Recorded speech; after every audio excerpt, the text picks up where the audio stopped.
The final round of the 2015 Blancpain Sprint Series and GT Series season takes place on the seaside in Zandvoort in the Netherlands. But before we get the action underway, let's look back at last time out at Misano. The qualifying race was a night race and it was spectacular. Sergio Jimenez getting a great drive away off the line. But up at the front, it was the Nissan chasing down the Ferrari for the lead of the race. But the most important battle came further back. Laurens Vanthoor trying to pass Jules Simkowiak, and he was sent into the wall. The Audi driver out of the race. Fortunately, he got out of the car, but he took a fracture to the hip and to the leg, and as a result, he'll miss this weekend's racing in Zandvoort. The Rinaldi Ferrari went on to win the qualifying race and started the main race from pole position. Patrick Kujala initially took the lead for Lamborghini, but Marco Seefried fought back, retaking the lead at the outside, and he moved back into a lead that would become unassailable. The next car to pass the Lamborghini was the Bentley. Maximilian Buch and Vincent Avril hoping to take control of the championship after the retirement of the Vanthoor Audi. The Nissan was making places in the hands of Sean Walkinshaw as Buch got out to hand over to his teammate Vincent Avril, just getting behind the line before the Bentley pulled away. Then the pressure was on from Mirko Bortolotti. A slow pit stop from the Huracan team meant that he was further back. But then the fight was on as Craig Dolby first of all attacked the outside of the Brazilian BMW, but he couldn't quite make it through. Valdeno Brito just about managing to hold on to fourth position. It was a fantastic scrap between the pair of them, and Craig Dolby tried to do it again a lap later. This time the Always Evolving Motorsport seemed to have got the move done, but he took too much speed into turn 13 and ended up running wide again.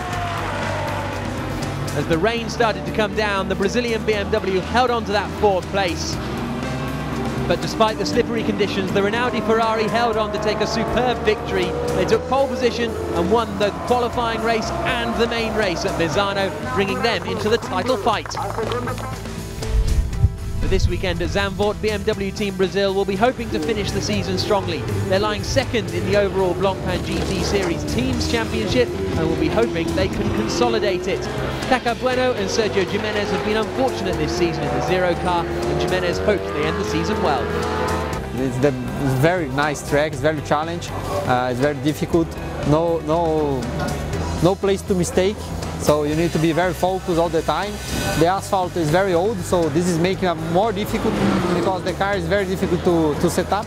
But I think it's a challenge for all the drivers in the race. Thanks to Vanthoor's injury and Enzo Ede having to miss this race, there's been a change around at WRT. In the number 2 car is going to be Frederic Vervisch and Nicky Tim.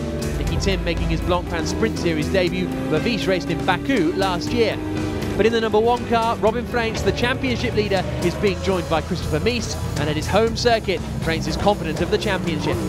Zandvoort is, I think, a bit more an Audi track than a Bentley track, but we will see. The Bentley was quick in Misano as well, and we didn't expect that, so we will see after qualify where we are. We're still leading the championship by 8 points, so we have the biggest chance to win it. Yeah, it's good fun to drive here the last round of the Blancpain and hopefully get that title. There's been a bit of a change around at the GT Russian team as well. 2 new drivers for this weekend. In the 71 car, Marco Asma, the Estonian, is partnered by Russian Roman Mavlanov, who's making his Blancpain Sprint Series debut. While in the number 70 car, Alexei Karachev, who is now the Pro-Am champion, is being joined by Indy Donchi. The local man lives just half an hour from Zandvoort, and he has raced with the GT Russian team before in the Blancpain Endurance Series. Despite it being his debut, he's very ambitious. For me, the aim is top 8 qualifying, at least the Super Pole. That will be good for us. So yeah, let's aim for that, and in the race we will see where we end up. I think a lot can happen. There's 2 Dutchmen at the wheel of the 83 Bentley as well. Jules Simkowiak and Max van Sprunteren teaming up once again in the Silver Cup. That car is a different car to the one that was written off by Simkowiak in the accident with Vanthoor in Misano. But in the 84 Bentley, that's where the championship could be decided. Max Buch and Vincent Avril just 8 points back from championship leaders Vanthoor and Freins, coming into the final race of the season. I'm really happy to be in this position at the end of the year, when I thought what my expectations have been at the beginning of the season, where I just wanted to maybe have a podium finish with the new car to get used to everything, and being in the position to fight for the championship is just great. And I just give everything I have, like every race, and then we will see how how we end up. In 2013 when I won here with Alan Day, last year finishing P4, could have been podium with Maxi Götz, and I like it. It's kind of old school. I think it's a track also for the Bentley. In the fast corners we are really stable, having good aerodynamics, struggling a bit in the tight part of the circuit, but it should be fine. The Lamborghini Gallardo is here once again. Hans Reiter's team bringing the 88 car for Albert von Turnen Taxis and another Dutchman, Nicky Katsberg. Katsberg has really stamped his authority as one of the top GT drivers around this season. The high point this year was winning the qualifying race in Moscow. A superb drive from the pair of them, and fingers crossed they'll have another weekend to remember here in the dunes. I think we should be able to do pretty well. We did a little preparation here 2 weeks ago. We finished on the podium, so I think we should be good. Obviously Audi are stepping up their game this weekend, so it might be tough, but we're gonna go for a podium. And I always like it here. It's a special track. It's, I would say, a hardcore track. If you go off, you're in the wall, and I quite like that. It's a bit of a challenge, so yeah, looking forward. The always evolving Motorsport Nissan looked set for a podium in Misano until a pit stop problem relegated them down the field. But still, there were some great comeback drives, and overall, Sean Walkinshaw is pretty satisfied with how his debut season in Blancpain has gone. Overall, it's been pretty good, especially the last couple of rounds. We've been proving that both myself and Craig in the car are really strong together. It's taken us a little while to get up to speed, but it's also been, we've had quite a lot of bad luck this year, so it's good. Even at Misano, we had a problem in the pit stop when we probably would have been on the podium. Just hopefully this weekend we can have a very smooth weekend, no issues whatsoever, and show our true pace and actually finally get the results. When we arrived in Italy, the Rinaldi Ferrari had no real shot of taking the championship, but a perfect weekend means that they are now just 17 points off Vanthoor and Freins at the top. Marco Seefried is unavailable this weekend, so it'll be Jeroen Bleekemolen in the car alongside Norbert Siedler, who always knew Misano would be strong.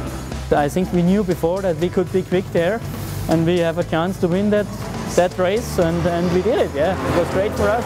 All the team did a great job, Marco as well, and yeah, we did it. We are trying our best, we are just 17 points away from Lawrence and from Prince. But anyway, we will push for the weekend, and I play Sharon as a teammate, and then at the end we will see what's happening.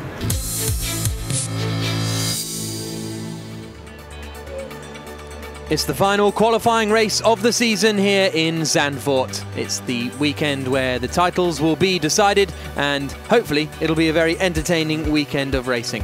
My name's Jack Nichols. Alongside me in the commentary box on a beautiful October day is John Watson. 17.7 degrees the air temperature, track temperature 22.9. A lovely day to be in the dunes. I mean, it's Indian summer weather here in Zandvoort. Look at that flock of sparrows or whatever they are. Magnificent circuit, magnificent day, and let's hope we have a magnificent sprint race. Absolutely, and the sprint points title cannot be decided today, but the GT Series overall points can be. You can see there Robin Freins and Laurens Vanthoor are currently 27 points clear of Maximilian Buch. So if Freins finishes in front of Buch today, then he wraps up the overall Blancpain GT Series title, which is a combination of the endurance events and the sprint events. So whilst that'll be very keen for Robin Freins to wrap up, the big focus is on the main Blancpain Sprint Series title. Here's a look at the grid ahead of the qualifying race, and on pole position is Maximilian Buch. Robin Freins alongside him in the #1 WRT Audi. Then it's Nicky Thiem making his Blancpain Sprint Series debut. He'll be third on the grid ahead of Norbert Siedler, who's still in the championship fight. Winkelhock 5th and Katsberg in 6th position. Then it's 7th place for the Nissan of Craig Dolby. Mavlanov, a great performance in the GT Russian car to start there in 8th place. Then up into 11th place, you got Stippler and Sergio Jimenez. 13th and 14th for Vareno Brito and Felipe Salaquada, and the back row of the grid is going to be Anders Fjordbach and Max van Splunteren, who crashed in qualifying and as a result will have to start in 16th place. Round the final corner they come, waiting for the lights to go out and the final qualifying race of the season to get underway. Maximilian Buch on the Bentley is in pole position. Alongside him on the front row is Robin Freins. The second row is Nicky Thiem and Norbert Siedler as we wait for racing to begin here in Zandvoort. Watch for the lights. There they go, and it's a great start from the Bentley. Also a good start from Nicky Thiem, who's looking to the inside, and the Ferrari's going to get through past Robin Freins as well as they hurtle down towards turn 1. Is the Ferrari of Siedler going to end up in third place? Freins holds it around the outside and spins. Round goes the championship leader into the gravel trap, and he may well be beached. Well, I was going to say what a poor start from Robin Friends. He had every opportunity to keep pace on the contact coming through just before we get into the Hugenholz. Off into the wall, and that is Anders Fjordback, and that'll bring out the yellow flag. We may even have to have the safety car if Robin Friends can't get out of there, but Bentley leads, and they are going to be laughing all the way to Sky Flag at the moment. All you have to do is keep pace with the pole-sitting car. Robin Friends, he may have had a problem, we don't know. We're being, let's say, too critical about his poor start, but that allowed the field, the Ferrari and others around him, to swamp him. He tried to go around the outside, which is a doable thing here in Zandvoort, but on a set of tyres that's still probably not up to race temperature or race pressure, put himself under pressure, and the mistake came, and he's in the gravel. I mean, I couldn't have made it up if I tried. So, Robin Friends in the gravel trap, and it doesn't look as though he's trying to get out of there. He desperately doesn't want assistance from the marshals, but it doesn't look as though there's going to be any options, and I can see the yellow flags and full course yellow boards being held out, and there is Robin Friends, and he is absolutely gutted. Without being too hard on Robin Friends, I would not want to be in his position when I walk back into my team garage to explain that one away, and Laurens Vanthoor, his face, he's not looked a happy camper all weekend for fully understandable reasons, and that clearly... I wouldn't be surprised if Friends got a tap down at turn one. It looked to me as though either the Ferrari or his teammate got a little nudge. You'll see him on pole position, didn't get the best start in general. More than a car length behind when they got to the start-finish line. Now he's back into third equal at best, and let's see, the Ferrari's on the inside.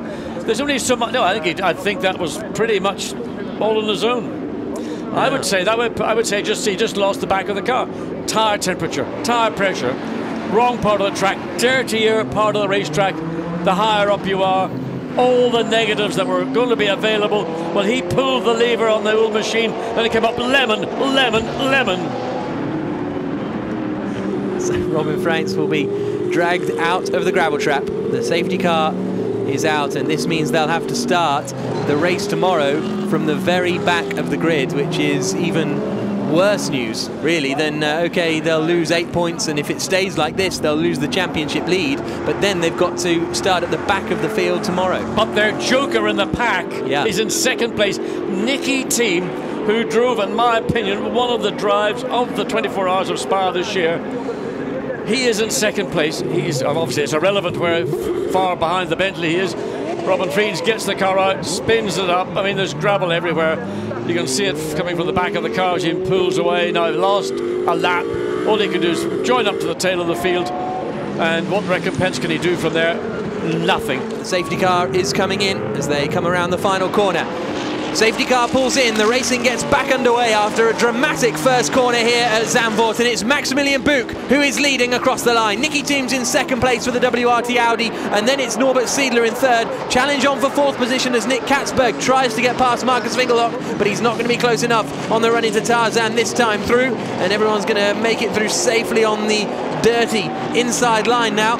And so now the race will begin to settle down with Maximilian Buch leading the way, just 0.7 of a second clear of Nicky Team at the moment, with Siedler in that third position. All line astern through there. This will be very interesting to see what Siedler can do. Then he's in that lime green 333 Ferrari. That's his teammate Jeroen Bleekemolen on the left-hand side. Thumbs up from him, because he's pretty happy, I think, with the position that Ferrari has ended itself up in as they come through the final corner at Arie Luyendyk. And across the line, the gap was just 3.5 of a second between Tim and Siedler last time through. Now as they come across the line, it's gone up by a 10th, but still Siedler is there, the back end getting away a little bit under braking, someone going defensive, that's the Brazilian BMW, and nevertheless here's the look up the inside, a very late move from Mavlinov, and he gets past, and Brito tries to fight back, isn't able to, so that is now 8th position.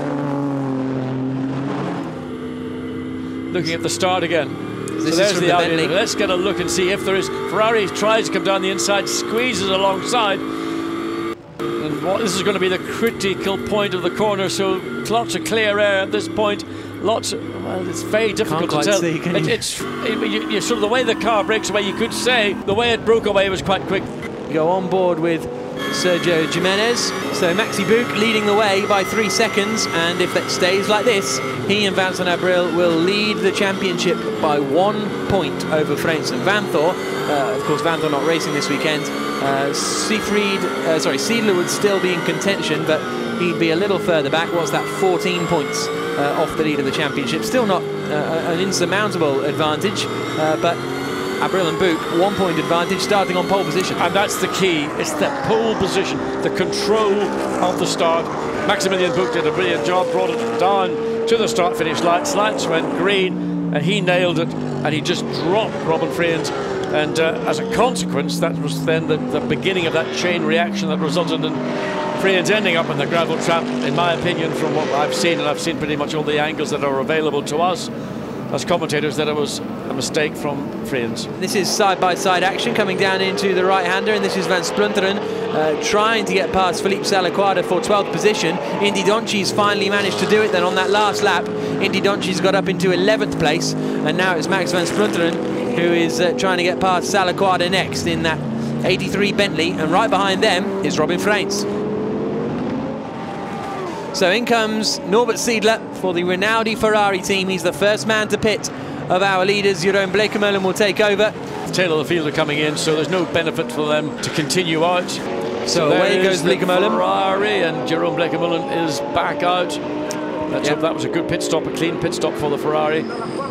There's Craig Dolby handing over to Sean Walkinshaw. Looked clean to me from just watching out the window, and it looked like it was a decent stop. A good pit stop as well from the Nissan boys, because that's been something that has hampered them over the last couple of, well, all season really. The pit stops, oh, that's going to be very close, and just coming out in front is going to be Stefan Rakelmi in front of Valdeno Brito and Attila Brunau at the wheel, and that is a change for position. Yeah, that was a critical one as well, because it means that by getting ahead of the BMW, that's one less battle you have to worry about. You know, the battle between the Audis and the BMWs was not really, you know, advantage to one or the other. Whereas Maximilian Buch is coming in. I'm surprised he's coming in so early. And is second place, Nicki Team. So basically, the principle is once your leaders come in, then everybody's going to follow in. And the first of the lead cars in was the Ferrari. So everybody else is now following the leader, and nobody wants to be out of step, so the Bentley comes to a stop. So Buch in to hand over to Abril, and we've got Nicki Team in to hand over to Frederik Vervisch.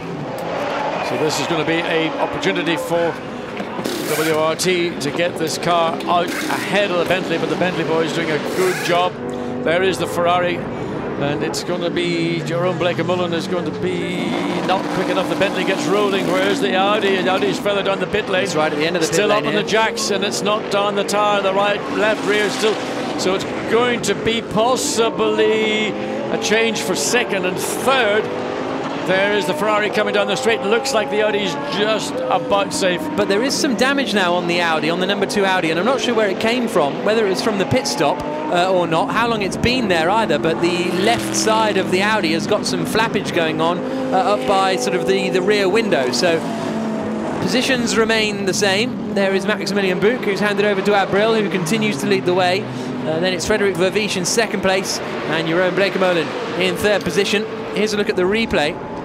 And there is the damage, and we're not sure where it came from. And now has come Max Van Splunteren to hand over to Jules Simkowiak in the 83 HDB Bentley.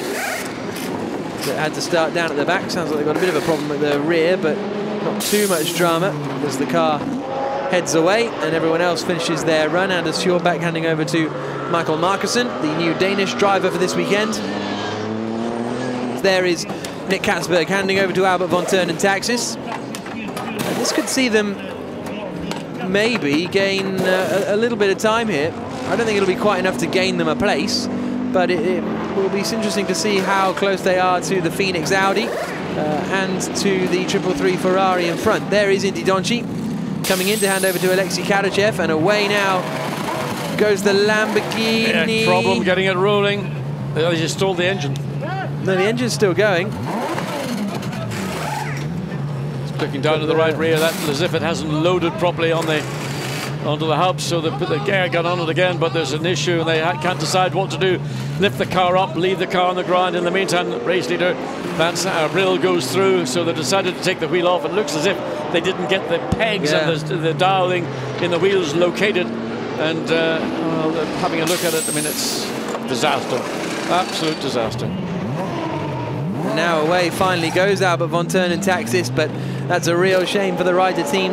This is Jules Simkowiak, who was on line to be the star of the weekend, really, until his teammate ended up in the gravel and qualifying. Here comes the attack from Christopher Mies, looking to the inside of the BMW. Under the braking for Tarzan. We're on board with Mies. He's not quite going to get it done.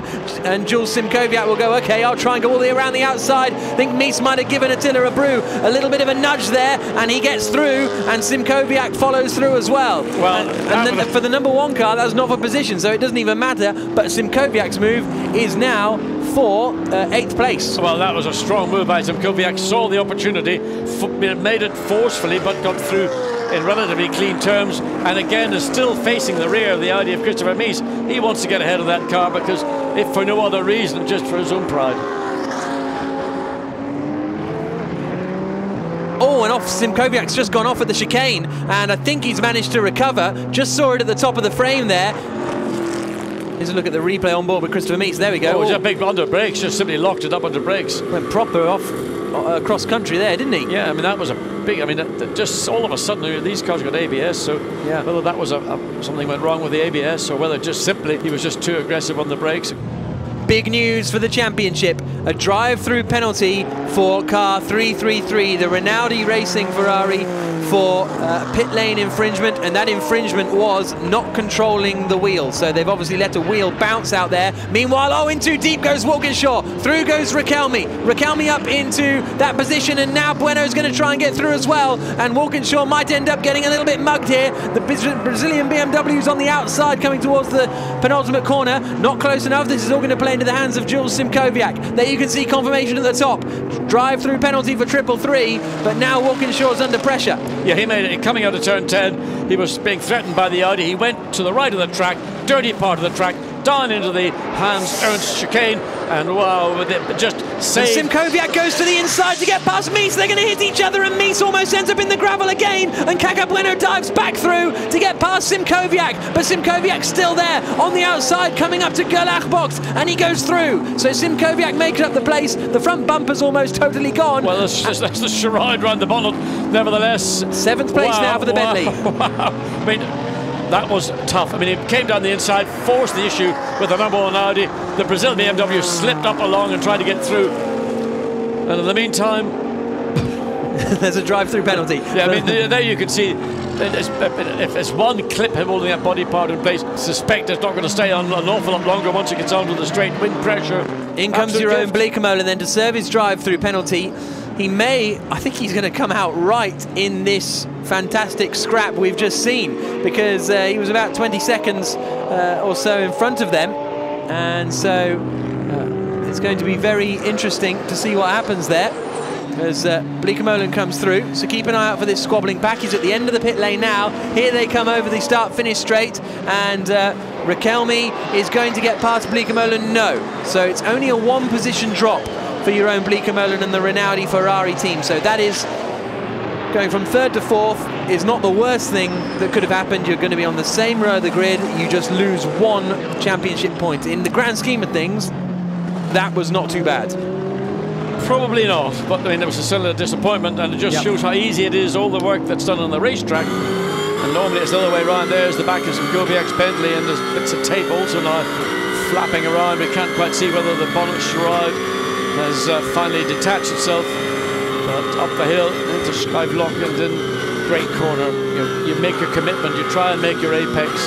It's bumpy in the middle of the corner, the back end sort of moving around, then up, and then all of a sudden immediately into this master's corner, this right hand corner, which is very difficult to make the apex for. A look to the inside from Raquelme, but he's too far back to get past Bleekemolen.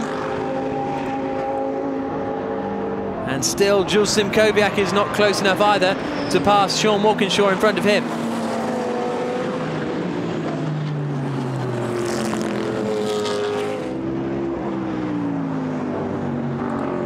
Through the right-hander comes Vincent Abril for the final time. He and Max Buch took pole position. Buch took the lead at the start, held the lead at the start, and Abril has just had to bring it home to win the race and take the lead of the championship with 1 race to go.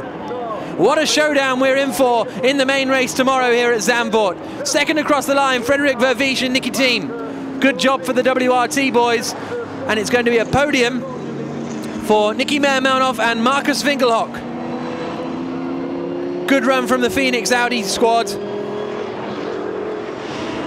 It'll be 4th place for Blake Molen and Norbert Siedler, sorry. So that won't be the result they want. They're going to lose a bit of ground in the championship, but they're not out of it yet. And look at this towards the line. It's just going to be the Nissan of Walkinshaw who holds on, ahead of Jules Simkowiak in the Bentley for 6th and 7th positions. But there's Maximilian Buch. And there is a very happy Bentley team, because they now lead the Blancpain Sprint Series Championship.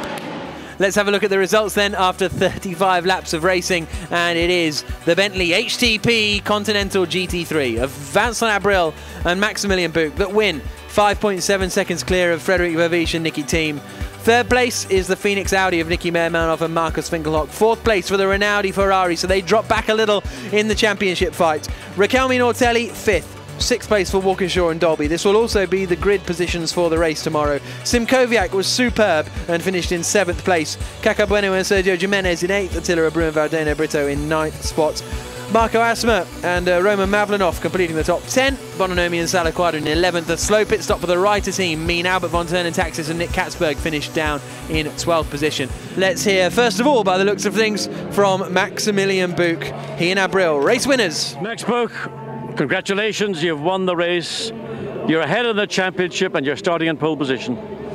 Yeah, good day. I had a good start. It was my main focus at the beginning, to have a good start. Then maybe pulling a gap, but not too hard to be consistent with my tires until the end of my stint, which I made quite well, I think. And yeah, try to make it safe, because we know that number 1 Audi, I got it over radio and I saw him that he's out, so we tried to make it safe, and I'm really happy, but we have 1 more day to go tomorrow. Now, did you go before the lights went green or not? Because you got a massive jump on the front rows here. No, not. Are you sure now? I'm going to have to question you, because how could you have gotten such an advantage? I don't know. I saw green and I'm pulling your leg. Don't worry, Max. Okay. You had a great start. Avram, Vincent. Great job by your teammate, super job by you. Clear air all the way through. Now, pole position and a point in the lead in the championship. We couldn't have expected much better arriving here.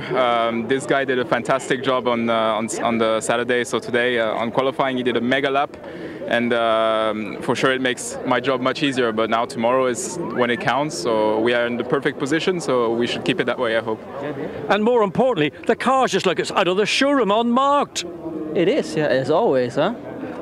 Brands hatch. Anyway, well done, guys, well done. Let's hear from Frederik Verwijs and Nicki Thiim. There with John. Nicki Thiim, you're very happy with your position, but you just ultimately didn't have the pace. No, first of all, say thank you to be here. It's since Spa I haven't been driving Blancpain, but to be here and help the team is quite fun and a good series. So yeah, thank you for that.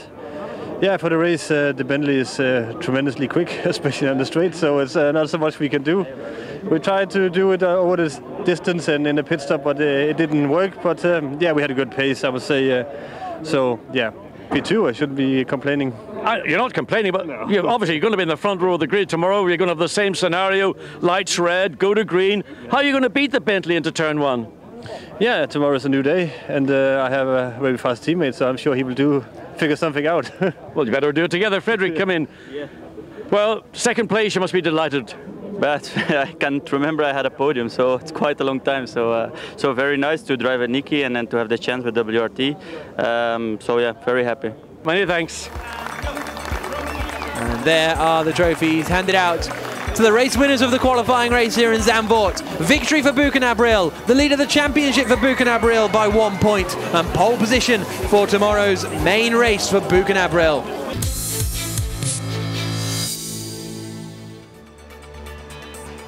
Well, what a year it's been in the Blancpain GT Series, starting off way back in April, and now here we are in October for the final 1 hour of the championship season.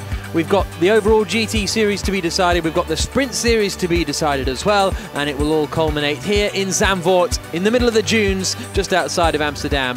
It's a lovely chilly day, 10.5 degrees the air temperature, track temperature at 13.6 degrees, and I don't think we're going to be getting any rain here because it's been a beautiful weekend here at Zandvoort.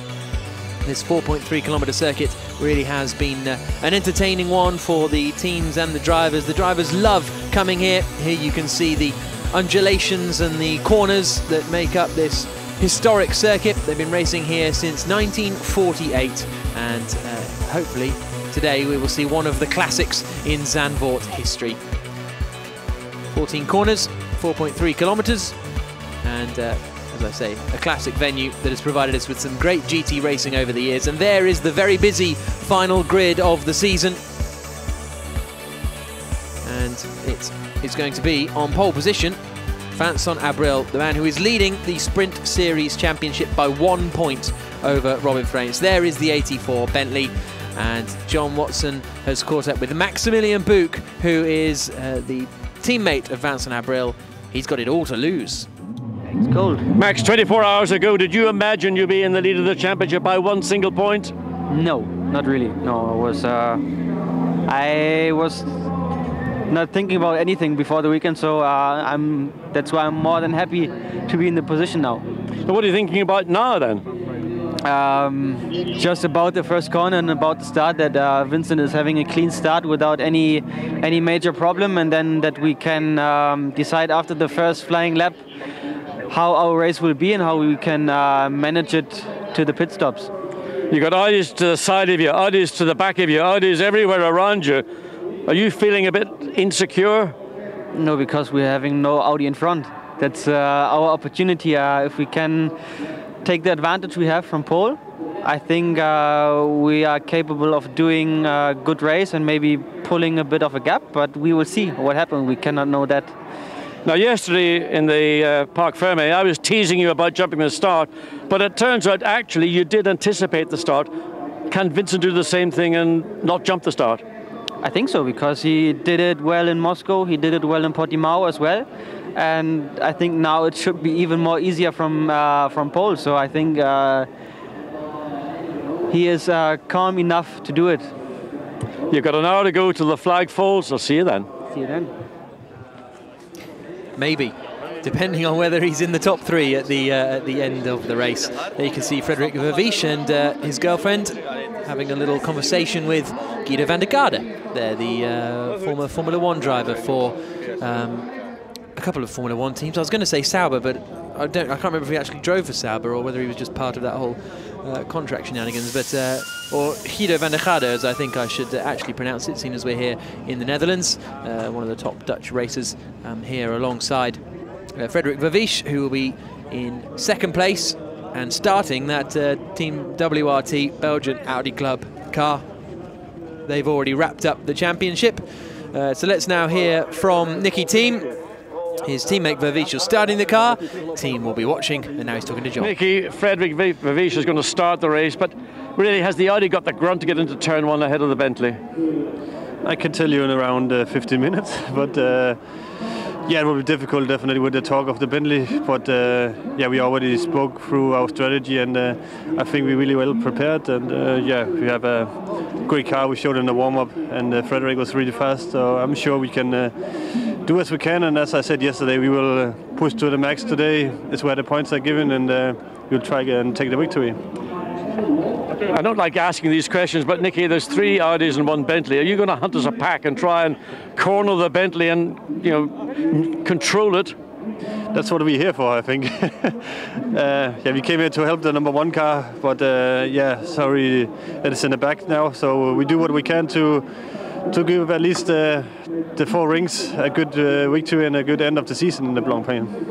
An even worse question, like, think back to a DTM in Zeltweg, questions and answers about instructions from the pits, what to do with a competitor. You're familiar with those ones? Thanks for the question, but no, we're not in that group. we do our race as a racing driver, and yeah, not so many comments on that. We do our race like yesterday, where we got the maximum out of it, and that was P2. And today we try even harder. We got better tires today, so I think we can give more pressure to the Bentley today than we did yesterday. I know you will. Many thanks, Nicky. Thank you. Didn't really enjoy that question, did he, Nicky? Tim? Yeah, the reference to the collision that was ordered by Dr. Wolfgang Ulrich earlier on. And yesterday, I caught up with Laurens Vanthoor, the man who was leading the championship before his accident in Misano. Let's see what he had to say. Clearly, I had better days in my life until the last couple of days, but it's okay. Not a lot of pain, just annoying pain. Sitting in the bed, I cannot put any pressure on my hip, so I have to be careful. But mainly, I'm okay. I came out of turn 6 a lot quicker. He went wide, he went a bit sideways. I came on the side of him with more speed. He didn't give me enough room. I went with 2 wheels partly on the grass. And coming up for the next corner, obviously, once I got past, I had to go back a little bit to the right. I cannot go and brake on the grass for the next corner. And then we touched. He touched me on the rear wheel, and what happened is obvious. Pain, I don't really care about it. I will be back okay in a couple of weeks. The first moment when we knew it was only the leg, we had a plan I would be driving. Even if I had the leg, we would have found solutions for that. But the moment when I did another check in Belgium and I did a scan and I saw my hip was broken, and it was obvious I couldn't drive, that for me I didn't speak for the whole day, because you're working a whole winter, a whole year to win a championship. You're leading it. Everything's going well, and now for me it's over. For me, that's the most painful. I hope really from my heart that WRT wins it and Robin wins it. But again, deep inside, I'm not gonna lie, that would be painful for me as well, because we drove together the whole year, we worked together the whole year, and in the end, maybe he will be champion alone, and he deserves that more than everything. But that's for sure something which will hurt for the next couple of years. A very reflective Laurens Vanthoor. And now John has caught up with his teammate Robin Freins, who's going to be starting in 14th place on the grid. Robin, we did not expect to see you or the #1 Audi at the back of the field. I mean, emotionally, it must be awful. What can you do from the back? Well, Zandvoort is not a track you can easily overtake here, especially with the Audi. But yeah, we do the best we can do, and hopefully have a good pit stop. And well, we will see what happens. Now, yesterday in turn 1, we couldn't see any contact, but it turns out that there was. The Ferrari did touch you. Norbert Siedler came and apologized. Yeah, true, he came and apologized, which was a good thing. But yeah, it was a bit late, but it's racing. And okay, I had a bad start and a brake late, and I left enough room for him because I knew he was on the inside. But still, he got a very small touch and he spun me around. So, well, we know you're going to do your best this afternoon, and have a good one. Thank you. So Robin Freins, whose teammate Christopher Mies will be starting the car all the way back in 14th position. It was due to be a 3-way title fight, but unfortunately in warm-up this morning, the 333, and there is Robin, having spoken to John, he's got to get off the grid quickly. And there's John running as well on the left-hand side. Blimey, I've never seen him run ever since he smashed up his leg in a Formula 1 race at Brands Hatch. Never seen him run before. We'll keep that one for the archives. And yeah, he's just keen to get back to me, isn't he? So here's a look at the grid that are about to be pulling away. It was going to be a 3-way title fight between the Bentley and the Audi, and also the 333 Rinaldi Ferrari, but guttingly their engine lost power this morning in the warm-up session. The 458 Ferrari is usually a totally invincible GT3 machine, but not this time. A real shame for them and for us that they won't be taking part in the race here today. And there is the #4 car of James Nash that will be starting at the back of the grid after they had a flywheel break in the race yesterday, and they've had bad luck all season really. said to Frank Stifler, "You've had some bad luck this year," and he said, "Well, it's bad luck and not much pace either." So he hasn't been particularly happy with how this season has progressed. So it is now just a two-way title fight between the car at the front and the car at the back. In the Sprint Series, Buch and Abril are 1 point ahead of Robin Freins. So if they finish in front, then they will be the Sprint Series champions. This is how the final grid of the season lines up. Abril on pole position, Frederik Vervisch for WRT alongside him. Then another Audi in third, that's Nicky Meyer-Melnoff, and Stefan Rakelmi will start in fourth position. Fifth on the grid, watch out for Sean Walkinshaw in the fast-starting Nissan. Jules Simkowiak has been stunning here all weekend. Bueno and Abreu are in 7th and 8th places. It's 9th for Marco Asma, 10th for Marco Bononomi in the ISR Audi. 11th place for Albert von Turn and Taxis after they ran into pit stop problems yesterday. 13th for Markussen. Then Christopher Mies is 14th on the grid. 15th is James Nash. Now that is how they will line up for the final 1 hour of this season. So the cars making their way around.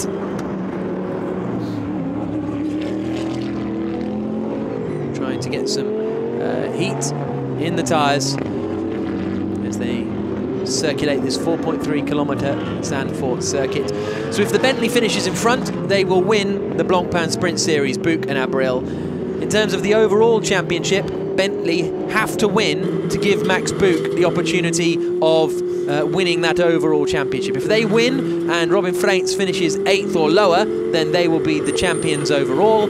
But all Robin Freins has to do is get up to 7th from 14th on the grid if he wants to wrap up the overall Blancpain GT Series. But these guys want to win as many championships as they can, but in the grand schemes of the Sprint Series, that's the one they're aiming for. If they get the overall GT Series, that's great, but the Sprint Series is where it's at. Back from his brisk morning run is John Watson, and what did you make of the atmosphere down at the grid? Obviously it's very tense because Bentley, winners of the sprint race, on pole position. Max Buch, you can see the tension on his face. 3 Audis around. I did have to ask the hard question, Nicky team unfair that Nicky had to answer it for something he wasn't involved in, but it is an issue. They've got 3 Audis, 1 Bentley into turn 1. It can be a pincer movement to try and neutralise the Bentley. Let's hope not. We've seen the Bentley getting off the grid really quickly. In fairness, Maxi Buch, he did anticipate the lights. Everybody from Nicky Meyer-Melnoff upwards, and the Audi team are aware of that. But that's within the regulations, as long as you don't cross the line before the lights go green. The safety car pulls in. The final race of the 2015 season is about to get underway. It's Bentley versus Audi for 2 titles, but it's Bentley starting on pole position and Christopher Mies in the Audi starting in 14th position. We're set for a fantastic battle of the dunes when the racing gets underway. Abril and Vervisch on the front row. Meyer-Melnoff and Rakelmi on row 2. Walkinshaw and Simkowiak on row 3. There is the start, and the race begins. Down towards turn 1, a lot of movement in the middle of the pack. Oh, and into the wall. That's the Brazilian BMW, and spinning in front of the pack. Christopher Mies slams on the brakes. Both the BMWs are spinning, and both Attila Abreu and Caca Bueno are going to be out of this race, surely. Attila Abreu definitely is, but the Bentley holds the lead. Second place is Vervisch. Up into third has gone Rakelmi. Nicky Meyer-Melnoff has lost places as well. The Simkowiak has made it through for 4th place. The good news for Robin Freins is he made up about 5 places in all of that. But, Christopher Mies, I should say. And there is Nicky Meyer-Melnoff out of it, and the yellow flags are out. Safety car deployed. Yeah, it's been a messy start into turn 1. Full course yellow, so everybody slowed down. Vincent Abril got the message when he got the tires out to Hugenholz-Herpen. But coming down again, the pinch point on this relatively narrow start-finish straight here in Zandvoort caught out the first of the Brazil BMWs, which then ricocheted back off into the sister car, and everybody else around either had to get on the brakes and come to a standstill or take very rapid avoiding action. And again, it is the rolling start. Some drivers are saying, let's go back to standing starts for the sprint events, and maybe that's something that may have to be given consideration. There's the second of the cars, of the Brazil cars. One of them either lost a complete tyre or a wheel and tyre. Couldn't quite see what that was, but there it is. Look at you, can see the damage to the rim, the bodywork, the car, and this I can't even make out in the camera shot whether it's the right rear or not, is missing a wheel or just the tyre, but something did in the form of a Pirelli tyre go roll across the racetrack. Yep, not good news there for the Brazilian BMW team, because that also means that it looks certain that they'll lose second place in the Sprint Series Teams Championship. HDP 8 points ahead at the moment, and Niki Meyer-Melnhof out of the race as well. I'm not quite sure how he got involved in all of that, unless he got a slow start, and that's what began the whole melee, but I'm sure we'll have a look back in a couple of moments' time. But the 84 Bentley of Abril got away. Strange, because that Meyer-Melnhof car was on the second row of the grid. The two BMWs are back on the fourth row of the grid. In between, you had the Nissan of Sean Walkinshaw and the second Bentley of Jules Kankoviak, who actually was at one stage looking like he was in the top 4 coming off Tarzan, but doesn't appear to be so. So across the line they come then, and the green flags are waving, so it was full course yellow by the looks of things that has then been retracted. So the race is back underway. We had no information and message that was going to happen again, and bizarrely Marco Bononomi's in the lead of the race. So Marco Bononomi in the ISR Audi has managed to take the lead of the race away. Now, whether that was he was the first to become aware that the full course yellow had been retracted, I'm not sure. We didn't see it. We were just looking at other things out there on the racetrack, but Marco Bononomi's in the lead. Well, we've got nothing on screen to indicate that the race has gone green. One sector, sector 1, still under yellow flag, still seeing a yellow flag on the top of your timing clock. But apparently wave green flags indicate, and of course that all happens prior to start-finish line. Yeah. So once the race goes green, it is actually not at the start-finish line, it's at there's another mark point on the racetrack, which is there that the race gets underway. But the Brazilian BMW, there's still red lights at the end of the pit lane, and they weren't letting him out of the end of the pit lane there. So very odd scenario, but I think we are racing again here in Zandvoort. Marco Bononomi it is who's leading the way. We'll try and figure out how and where all of that happened, because full course yellow, whenever the full course yellow is rescinded, you race straight away, and that must be what happened. I mean, that car, 75 Audi, it was actually starting in the 5th row of the grid, so how it managed to get from there through the melee and the turn into turn 1 and then come out ahead of the Bentley. Maybe it's just that's very, very astute reading of the rules and regulations. Okay, and so we're going to also keep an eye out on this, because as they come across the line, Bononomi leads, Vincent Abril's in second place. In third place now, as they come through, is Vervish. In fourth place is Christopher Mies in the number 1 WRT Audi from 14th on the grid. We've still got waved yellows down at turn 1 for that BMW. So are we going to have waved yellows at the overtaking spot for the whole of the race? It seems like that might be the case. Well, in the case of Christopher Mies, undoubtedly he got some advantage out of the incident coming down pitch straight into turn 1 before the whole yellow flag, so that's up to him to make his way through all that and use the skill and ability he's got to get to where he is. But what I'm still unclear about, we haven't really seen why we've got the number 75 Audi, Bononomi, in the lead. I mean, we're trying to find out exactly what happened. Undoubtedly we are, but they're under pressure now from Vincent Abril, and it will, I think, be a matter of time before the Bentley slides past the Audi, not into turn 9, because Bononomi is enjoying his day in the sun here in Zandvoort. But Frederik Vervish is joining the fight very quickly, as is Christopher Mies. So if Mies can catch up to these guys, he's going to be only 1 place effectively behind the Bentley once Vervish gets out of his way. And this race will be won or lost, in my opinion, in the pit stops. Yeah, absolutely. And we know who's good in the pit stops. WRT. Correct. Bentley's not bad, but WRT have been the consistent masters of that particular skill.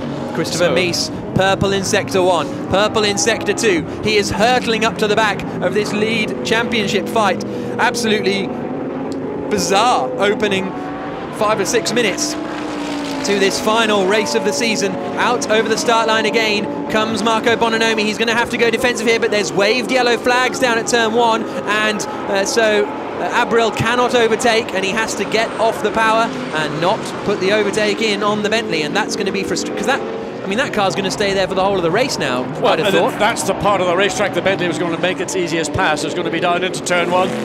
The rest of the racetrack now has gone green, but there isn't any easy place. Possibly you can look at it into turn 9. We saw Abril have a sniff on the last lap, or into turn 10, but you've got to be alongside the car. You cannot attempt to go for a closing gap and assume that you're not going to make contact. No, absolutely not. So it's Marco Bononomi who is leading the way in the ISR Audi, the first time they've led a race all season. But look how close that Bentley is as they come up towards turn 9, then into the right-hander of 10. This is where Abril thought about a move before, looks to the inside, not close enough. And as far as the championship is concerned, this will still wrap up the sprint title, but they have to win the race if they want to win overall. And but the problem is for the Bentley, they're going to be under a lot of pressure now from Vervish, and there's Philippe Salaquada. Wonder if he knows how they're in the lead. Well, I mean, Philippe Salaquada is looking at it probably as perplexed as we are, but obviously I think it's been an astute reading of the rules, and when it was the key as to when the yellow flag was being withdrawn that somebody had said to Bononomi, look, get on with the programme, this race you can pass once you've reached there's a safety car line effectively, and once you cross that then the race is underway once the flag has been withdrawn. Through the final corner they come, and through Arie Luyendyk. And the challenge is on as they come down towards the first corner. Abril looks to the outside. Can he get the job done under braking? I think he's going to go all the way around the outside here. Great move from Vincent Abril, and he takes the lead of the race. Wonderful stuff from the Bentley. The yellow flag at turn 1 has been rescinded now, so that's a legitimate move, and Abril leads.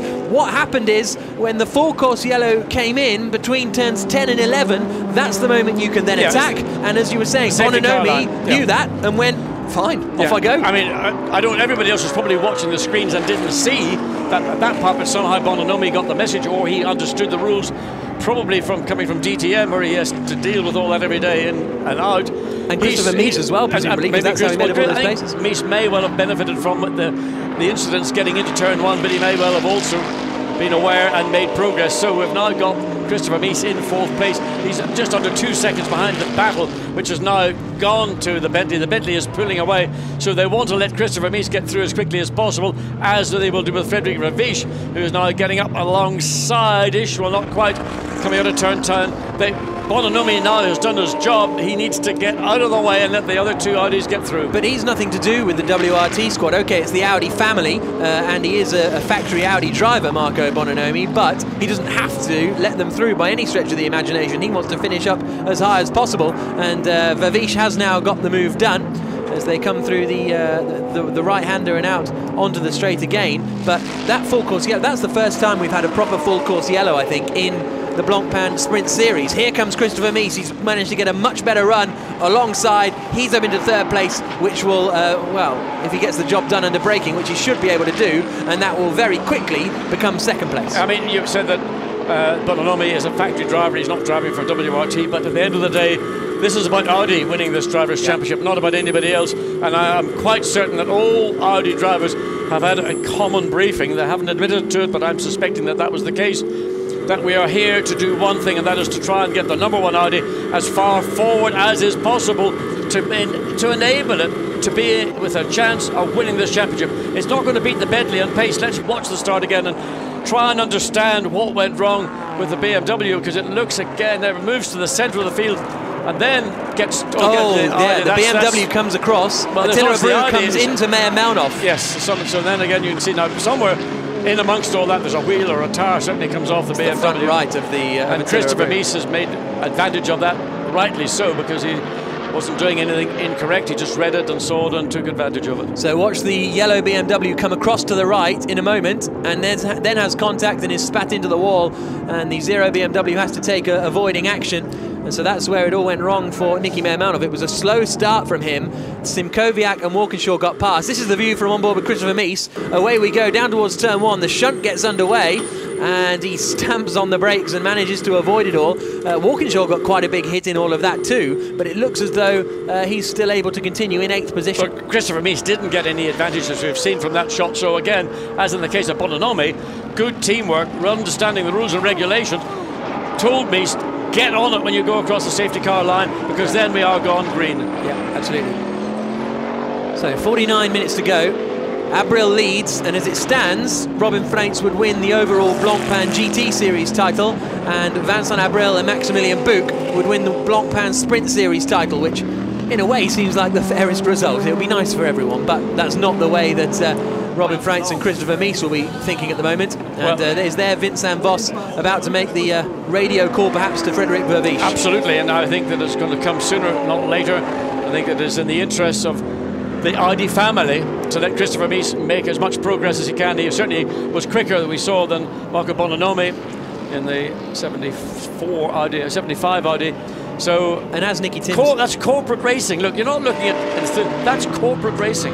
And as Nicky Timms said to you on the grid, who's the teammate of Frederik Vervisch in that number 2 car, he said, we're here to do the job, to protect and help the number 1 car. That's what we're here to do. Correct, and undoubtedly, Frederik Vervisch did a great job in the sprint race yesterday to bring the car home in 2nd place.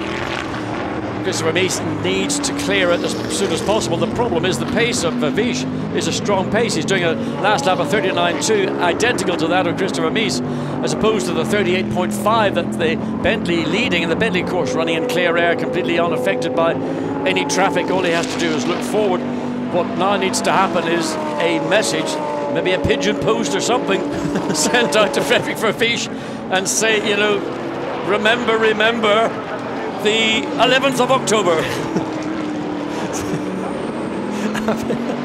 Abril leads 3.3 seconds clear of Vervisch. He's 4 seconds up the road from Mies, his main championship rival. As you say, we've still got a long run to play out. You can see the damage on the rear left there of the Nissan of Walkinshaw. A good start as well from Marco Asma. He's up into 6th position now. And there you can see the points predictions as it stands. Abril and Buch would win overall from Robin Freitz in 2nd position and Laurens Vanthoor in 3rd spot. And the only way that will get reversed is if Freitz gets up into the lead of the race. And there is Vincent Vos, the man in charge of the WRT Belgian Audi Club operation. And at the moment, there's no movement from Vervisch.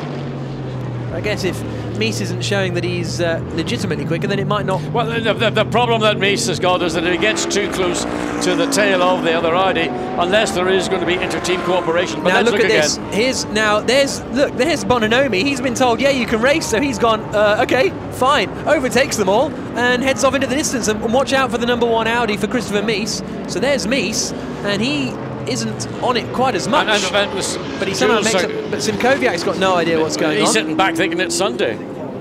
It is. He's right. But yeah, so that's how it all unfolded. Fascinating stuff. And there must have been. We had no message here from race control saying full course yellow in, safety car, anything like that. Well, there must have been some kind of radio communication out there. Well, the full course yellow was thrown, and within a lap it seems to have been withdrawn. Yeah. But again, on our timing and scoring screens, we did not get that information, which normally will immediately be flagged up on our screens so we can pass that on to the audience. Yeah. But I mean, that's what understanding and using the rules to your advantage is all about. Bononomi did it brilliantly. Christopher Mies likewise. Both the Bentleys caught flat-footed. Yeah, absolutely. But Abril has managed to get back into the lead of the race now, though, and we're on board with him as he feathers the throttle, gets on the brakes, and then gently applies the power through Sky Flak. Taking that little bit of grass on the run towards the Masters box, and at the moment, Frederik Vervisch in 2nd place is more than holding his own over Christopher Mies. It's not as though Mies is close enough at the moment to put Vervisch under any pressure.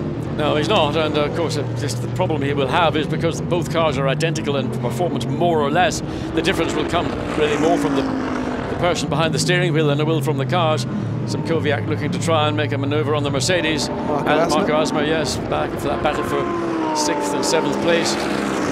What Mies would like to have is the opportunity to have the run behind the Bentley in clear air to see whether he can get close. The Bentley's been running consistently up to half a second a lap quicker than the 2nd and 3rd place Audis.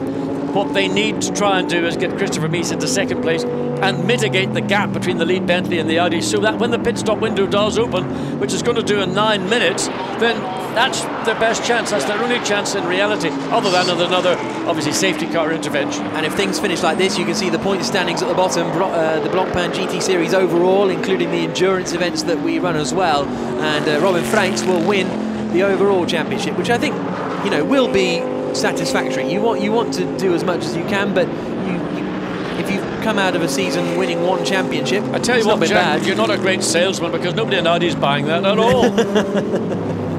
That's very true. So Vincent Abril leading the way. I spoke to Vincent Vos actually before coming up here and said, you know, what's your priority, the sprint series or the overall? He said everything. And that's the way it is. When you go into manufacturer racing at this level, with the commitment, the manpower, the technology, the finance, They're not coming here to make up the numbers. They're coming here to win these championships, and that's what they're about. Championship upon championship. It's a roster of success for teams like WRT, HTP have done it in the past with the Mercedes, great success now, you know, into Bentley, and hoping to walk away with one of the two options, one of the two championships available to them, and they are favourite for the Drivers' Championship as we stand right now. And WRT have already won the Teams Championship in Sprint and the Teams Championship in overall, so it's been a very good year for and in endurance as well.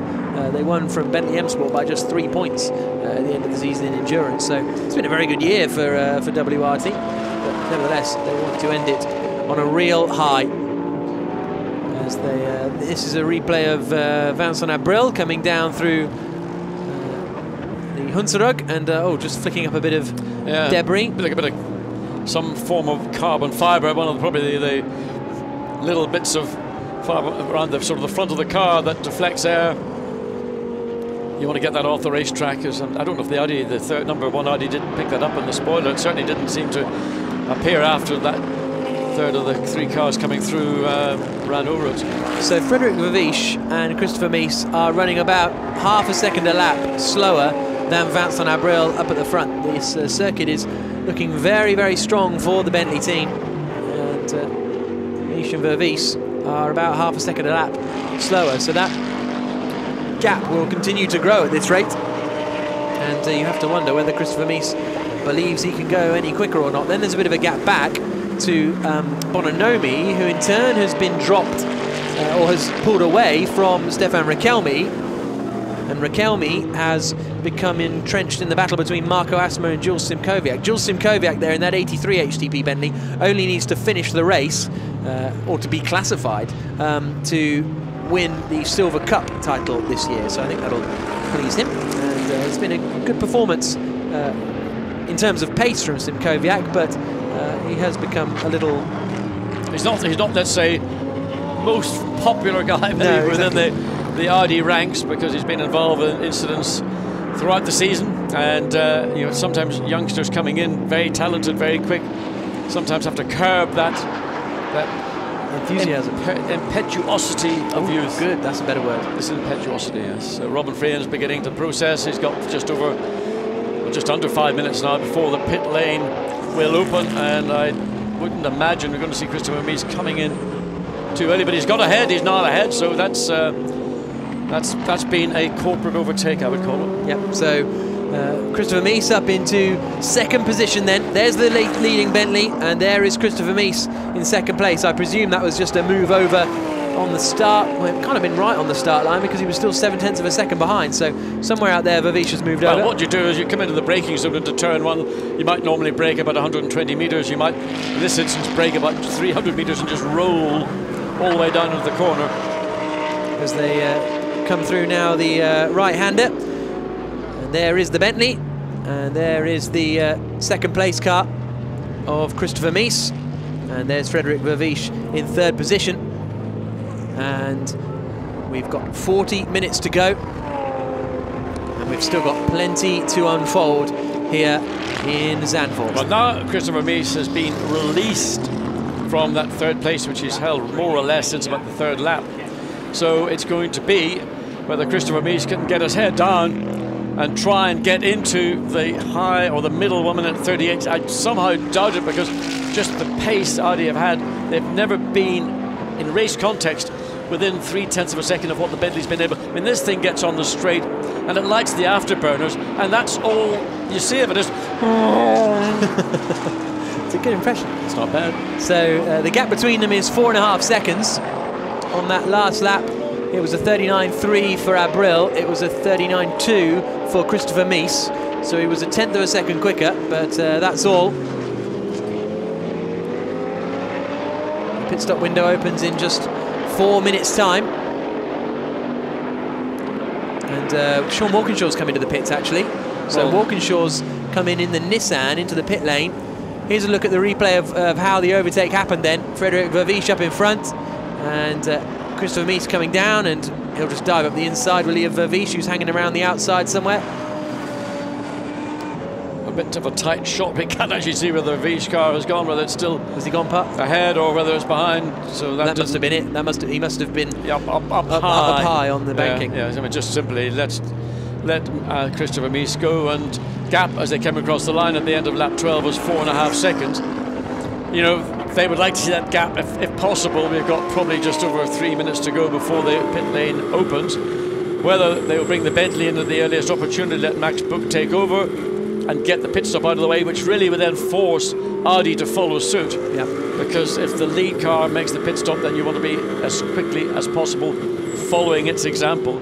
So watch, not on this lap obviously, we've still got another 1 lap and maybe possibly 2 laps before pit window will open, and it may be the play of the day from Bentley to come in as early as possible, make the pit stop. Pit lane will be empty, no traffic to get in your way, an easy run into your actual box to stop. All those sort of things are what win or lose a race. Yeah, absolutely. And we've seen the Bentley team lose a race last time out in Misano thanks to a pit stop problem. And I'll be hoping that it's not the same thing today, because today would be a bad day to have a pit stop problem. You can see lights flashing on Alexei Kadashev as he hunts down James Nash for 8th position. Then you've got Albert von Turn and Taxis down in 10th spot.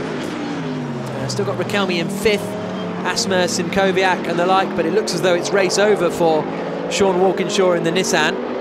He's been in the pits for 2 laps now. And he was running strongly, got a big hit at the start, had some damage hanging off the back of the car, but maybe that damage has been gradually getting worse. Last lap, Christopher Mies took a 10th of a second out of Vincent Abril.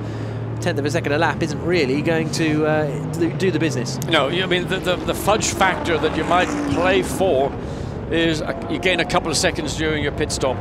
And if you can do that, then that can put you into a position. There you can see over the last 3 laps the gap, the increase in pace, the number 1 Audi taking literally tenths or hundreds of, maybe in some cases, a thousandth or so of a second out of the lead of the Bentley. 4.5 seconds at the end of lap 13. As we go back now to this battle with Bononomi for 4th, Rakelmi, Asmer, Simkoviak. The Bentley looking a lot more resplendent than it did at the end of the sprint, with bits of panel hanging off at bonnets around. Looked like something you'd find in a car boot sale. So this is the battle for 6th place, as you say. Asmer, Simkoviak, Nash and Kadashev. And there is Christopher Mies, who once again took 6,000ths of a second out of the lead of Vincent Abril. And really, if things remain like this, there's not much that Christopher Mies can do. The only hope for them is that a Freins and Buch battle might have a little different speed comparison, or they do a better pit stop. Well, Audi is preparing for a pit stop. It looks to me as if Christopher Mies is going to be, certainly, if not the first car into the pits, the second car, Robin Freins, is ready. And they will have the best of the rubber available. I don't know whether they will have held back a fresh set of tyres, a brand new set of tyres. That's the kind of thing, again, that gives you that little bit of an edge if you can get through the weekend and not use up all your new tyres through the free practice sessions, all 3 qualifying segments, and get through then the sprint race with a tyre change and that, and still have a new set of tyres. Well, you've done your work pretty well. On board with Christopher Mies. Eyes focused on the road in front. A little check to the left as he comes down, I think, towards the chicane. Onto the brakes, into the right, and then dropping down the hill through the left. And will he be coming in this lap? That's going to be the question, as Vincent Abril and Maximilian Buch. Question is the leading Bentley coming in as well as it comes through the Ari Luyendyk Kern, and he's staying wide. He's coming in, he's in, so the Audi and the Bentley. Yep. I suspect. Well, I can see Robin Freins out of the window. Yep. So the lead 2 cars are coming in. Now it's down to Vervish, who will take the lead of this race, and he will do his job and just do the number of laps he's required to do. So Bentley comes into its parking slot, now stops, and Audi, of course, running at 50 kilometers per hour in the pit lane. It's an eternity. Here they come. When the Bentley then returns to the pit lane, it will have the same joy of 50 kilometers per hour. So out gets Christopher Mies, in gets Robin Freins. The seat insert gets absolutely lobbed, and they strap in Robin Freins, the WRT guys doing the job on the wheels. And away goes the Bentley. It's a clean stop for the Bentley team. Away now will go the Audi. Oh, and it's a long wait. It's a long wait for the number 1 WRT car. Finally, away they go. They would have slashed the gap down, but what happened there? I couldn't figure out what was the problem. Well, I don't know whether it was that the car didn't start or because it started and you couldn't get the gear installed. Whatever it was, they lost certainly 3 to 4 seconds. Certainly, in my view, the Audi had the opportunity to be right there. To be not necessarily just behind the Bentley, but coming side by side. Who would have had to concede, I'm not sure. Even at best, it could have probably come out just ahead of the Bentley. It was so close. Everybody had done their job properly. So apparently, it wouldn't fire. When you come in, the engines are warm. You can get a little bit of vaporization in the fuel systems, even though it's a fuel-injected engine. But that time lost now, if Robin Frijns is going to have to make. This is going to be the drive of his career, in my opinion, to try to get onto terms with Max Buch, who's no easy partner, no easy competitor to beat. Even with that problem, they are now just 2.5 seconds behind. That's just using my internal clock, but roughly it's much less than the 4.5 seconds it was before the pit stop. So without that error, they could have been really there or thereabouts. Robin Frijns now at the wheel. He's won championships before. He's been part of championship deciders before, and he's usually come out on top. Will it be the same here today? Into the pits comes the 2 car of Frederik Vervisch to hand over to Nicky Thiem. Just have an eye on this pit stop. This could actually put this car back into contention. That's very true. For first and second place if they can get a really clean, quick pit stop. Again, WRT, there is the Bentley coming round in the lead. Max Buch coming through Arian Lyondike curve. See the number 2 Bentley, number 2 Audi. So it's off the jacks. It's the engine fired up. It's rolling. He is going to come in. He's going to be in 3rd place. Yeah, so just behind the number 1 car. So now it's all about a race between the 84 Bentley of Maximilian Buch and the number 1 WRT Audi of Robin Frijns. These are the 2 cars battling over the lead of the championship, both in terms of the overall GT series and the sprint series. And it's just got to be done on the track. Albert von Turnen Taxis is just at the fastest middle sector of any woes. Nicky Katzberg, who's now in the car. So it's a real battle. Christopher Mies being congratulated by Vincent Voss. He did the business he was required to do, eventually got into that 2nd position. Pretty much maintained the gap between himself and Vincent Abril in the lead. Fastest first sector of anyone for Robin Frijns there in the number 1 WRT Audi.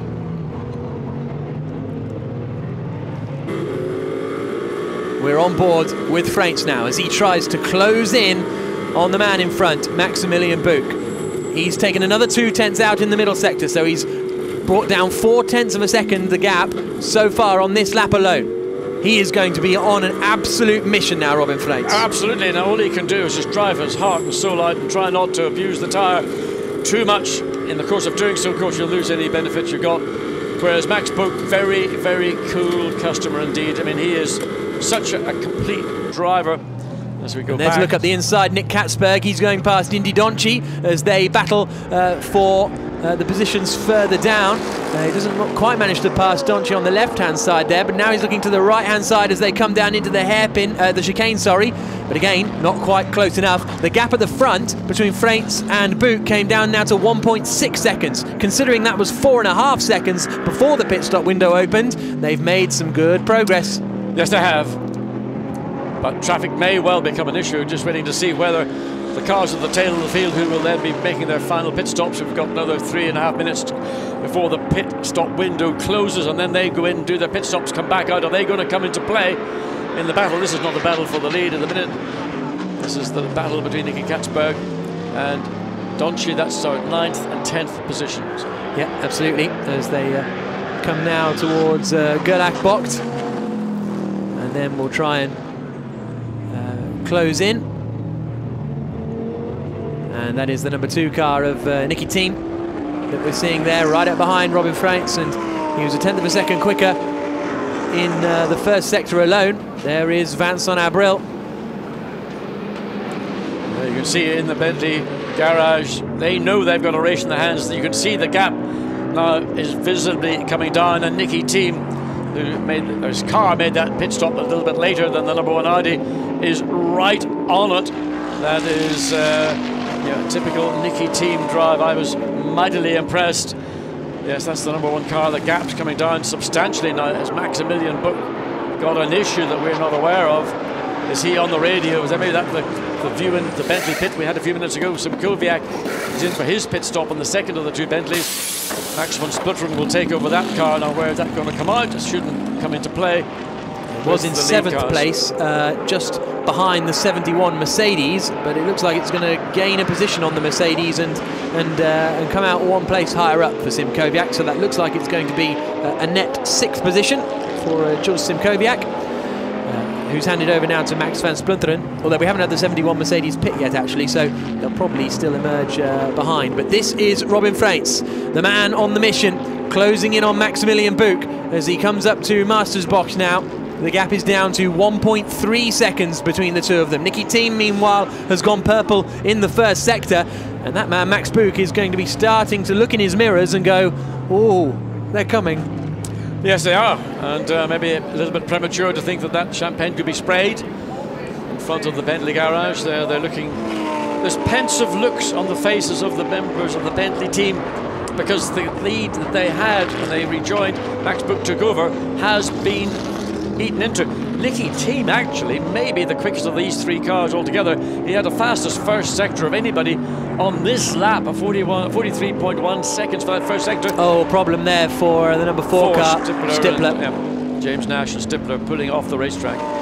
If you'd have told me, John, on the grid, or if you'd have said to Robin Freins on the grid, don't worry, by the time you get in the car, you'll be second to the Bentley and you'll have a bit more speed, so it'll be fine, he wouldn't have believed you. Well, I spoke to him actually off camera and asked him a lot of questions which he didn't ask on camera because they're trying to chase us off the grid. Yeah. But certainly, I mean, all he wanted was the opportunity to be in the position, and here, coming from the back of the grid, the 7th row of the grid, I beg your pardon, to challenge for victory and also challenge for the championship. That's the key. Yeah, absolutely. Even if it stays like this, he will win the overall Blancpain GT Series title, but these guys have been going non-stop all year in the Sprint Series to win the Sprint Series title, and that is the aim for Robin Freins. The gap's down to just 1.1 seconds now. Buch knows it and has done a personal best in the first sector. This, meanwhile, is Philippe Salaquada under pressure now from Monegasque man Stefan Ortelli in the WRT Audi, the #3 car. And Ortelli, a former champion of this series as well. In the 2013 it was, he and Laurens Vanthoor won what was then the FIA GT Series title. As they get on the brakes into the chicane. And there is the retiring Frank Stippler. And, well, a miserable season for Stippler and Nash. Yeah, and it's been hugely disappointing. Frank Stippler deserves really better, and he's been had to deal with. So another disappointment as we go back to the second place Audi, Robin Freins. The gap was 1.2. It's about a second an hour, and I thought, yeah, it's down to 1. Second at 0.76. So, you know, minute increments from now forward, because he's going to get the influence of the Bentley on the aerodynamic bits of the circuit. The other parts where maybe the Audi has this fractional advantage over the Bentley are not probably that many. And of course the Bentley with Max Buch behind the wheel is able to control. All he does when he gets onto a straight line, just floors the throttle, and the Audi drivers are still sitting there. They can't do any more. In a straight line you can't do any more than you're doing. You might make up a little bit on braking, you might make a little bit more on the exit of a corner, but really it's all nip and tuck by a few tenths of a second between the two cars. So Philippe Salaquada still in 4th place in the 75 car, under pressure from Ortelli. They haven't changed around their pit stops. Van Spluteren's made up a place in the 83 Bentley. They're now up into 6th position then. So the 71 car of Asma has pitted and handed over to Mavlenov, and they're in 7th place. Katzberg is in 8th. Indy Donchi is in 9th spot at the moment with Stippler out of the race. So that means it's Anders Fjord back in 10th. Sergio Jimenez in 11th, and that's the last of our runners actually, because we've had Attila Abreu, Nicky Meyer-Melnoff, Sean Walkinshaw and Frank Stippler all retire from the race. Down through the chicane. How's this lap going for Robin Freins? Again, he's 0.3 of a second up on this lap so far as we go on board with Freins towards the final corner at Arie Luyendyk now. And how much of a boost is it when you can see the car in front of you and you're closing in and Well, it must get going. obviously it's a boost, but the final corner onto start-finish straight is an aerodynamically affected corner. So the closer he gets to the Bentley, the more downforce he's going to lose off the front of the Audi. But aside from any of that, the Audi doesn't have the straight line grunt speed that the Bentley has. So even if they came out on the straight side by side, and it was just simply a pure race of horsepower, the Bentley would end up maybe a car and a half, 2 car lengths ahead. That's the frustration. The straight is not the place I would anticipate the Audi being able to challenge the Bentley. If it happens, if he gets sufficiently close, it's going to happen somewhere around between turns 9, 10, and maybe into the chicane, but you've got to be mighty brave and make sure you are fully alongside. These are the two men battling for the Blancpain GT Series titles. As it stands, Robin Freins, the car we're in, would win the overall GT Series title, but the man in front, Maximilian Buch and Vincent Abril, would win the Sprint Series title, and Freins wants to stop that happening, especially after he was spun out of the race at Turn 1 yesterday, finished right down at the back of the field. Now he wants to hunt down Buch, overtake him and win the championship, and we've seen Robin Freins in these situations before. He is ruthless. 2012, sent it up the inside of Jules Bianchi in Turn 4 in Barcelona, forced Bianchi out, and you can see him closing in, John. Yes, he did close in, I think, on the run out of Turn 10 down into the Ernst Block, the chicane. Again, it's this, and Pierre Dudonné, I mean, the tension in the Audi pit, you think it's tense in the Bentley pit, but they're leading the race. It's Audi are really, really doing everything that they can. If they're doing anything by telepathy, they'll probably manage to do that as well. The gap, they come up 7/10, first time with 22 minutes remaining that this lead has been under a second. So Robin Freins is just chipping away to get the Audi closer to the tail of the Bentley, to sniff those, whatever the CO2s are coming out of the catalytic converters that the Bentley runs. Yep, I think you can trust the Bentleys, can't you? That's all right, as they come out of the hairpin.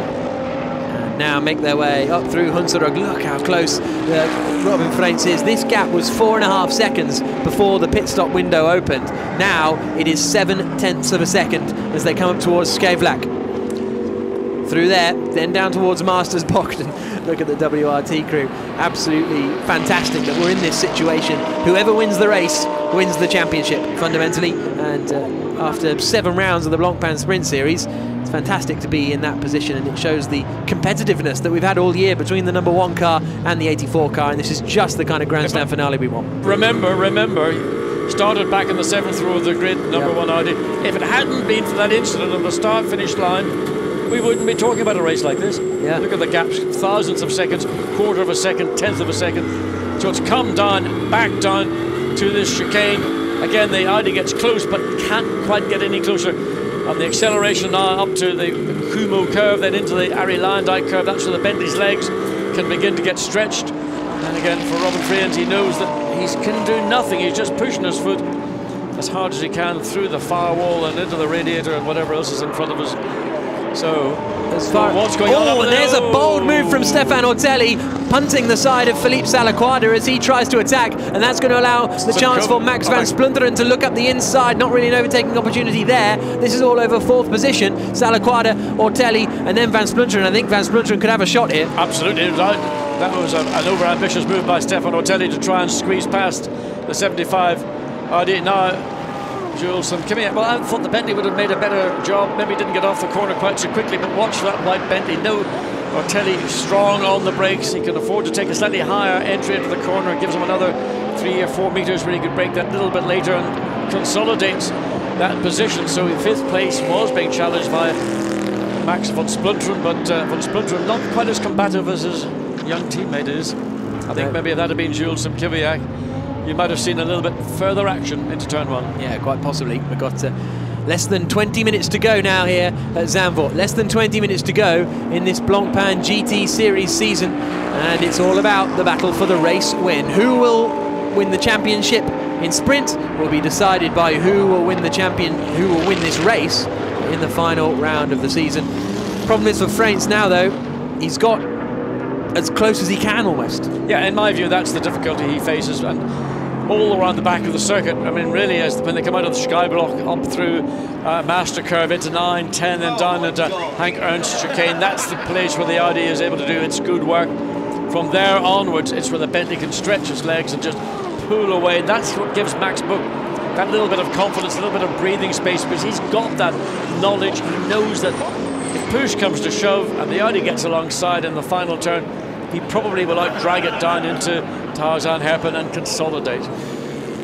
The pit stop challenge in this race was won by the number 2 car of Nicky Thiem. We saw it was a very swift pit stop, and Team of Verviche, the 2 car, winning that. But for the overall Blancpain GT Series season, it's been won by the Zero BMW. The Brazilian BMW team, one of the quickest in terms of making pit stops, and they have been the quickest all year in that Zero car in changing the tyres and getting the drivers swapped in. So congratulations to the Brazilians, as we've got 18 minutes to go here in Zandvoort, and Max Buch continues to lead by under a second from Robin Freins. But like you say, what more can you do, and can you pressure Maxi Buch into a mistake? No, it's not really. But you're not close enough to do that. I mean, you'd have to be literally trying to get through in the far end of the racetrack, up through, say, turns 9 or 10. In this context, Buch, while he has to be kept honest, and he is being kept honest by the pace of Robin Freins, he isn't under that pressure. He's got that gap. He knows now, since the Audi's got to within a second, that's it. It hasn't made any further progress. It's not able to make any further progress because the part of the track where he can't get it done is the part we're now on, and sitting on board with Robin Freins. He's just sitting there watching the Bentley pull out 3 or 4 car lengths as they come down into the braking to Tarzan. It's gone up to 1 second now, the gap between first and second positions. And there you can see the best lap from the Audi is much quicker, but that last lap he lost almost 1/10 of a second, and it's now up to 1.019 as they come down into Hugenholtz through the hairpin left-hander, and then up through Hunsrück,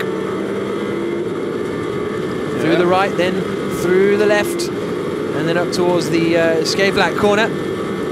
Yeah, I mean, in a sense, it's what we're watching is just the seesaw of the strengths of both drivers, in a sense, but also their equipment. And once we get through these next sequence of 3 corners, which is through Masters, then down into turn 9, which is one of those funny corners you can take a variety of options to enter it and exit it, but the key really is to don't leave the door open into turn 10. Don't be vulnerable, because if you get alongside, then you can force the car further out, and then you get onto the dirtier part of the racetrack. But Maximilian Buch, he knows, I mean, a second for him is as much as a minute in this situation. Yeah. It's only going to be if there is something unexpected, 15 minutes or so of the race remaining. Again, you can see just how much Robin Freins. Yeah, he runs down, he's good on the brakes, the Audi really works well. Close coming in through Kumo curve. Again, the acceleration of the Bentley, and probably as close to being flat out through the long Ariellan Dyke curve, then onto the straight, which is somewhere like 700 meters long. You know, you're only on it for about 8 or 10 seconds before you realize it's time to get on the brakes. So there we are into the braking zone, and the Bentley hard on the brakes, goes in low, runs it up high, then comes back down again to make the exit. Probably a little bit closer this time. He took 4/10 of a second out on that last lap. I wasn't even looking at time in scoring, I was using my expertise. Just the visual from the onboard shot told me that Robin Freins had made up a little bit of ground into as they go on to lap 27. So here comes Freins through Hunsrück up to Slottermacherbox, and then up towards Skavlak. That last lap, as I say, was 3.5 of a second quicker than the Bentley, and we were on board with it the whole way through. A lot of it made up under the braking for the chicane. Something Robin told me on the way down to doing the interview. He said, what are you going to do to get past the Bentley? He said, he's going to use DRS. DRS? GT3 car? No, this is proper racing. Look how close he is coming into turn 10. Takes a wider line into 10 to try and get the drive out. We're on board with the Bentley. Less than 15 minutes to go now, and that we're on board with Robin Freins coming down into the chicane. Look how much he closes in. Part of that is concertina, but part of that is just taking more speed through. Yeah, I mean, he's just carrying more speed into the corner, manages to make the change of direction. Look how close he is. Right, now as close as he has been at any point to the rear of the Bentley. Again, this is the Achilles heel in terms of what the Audi can do to try and really put a challenge on the Bentley with the now just under 14 minutes remaining.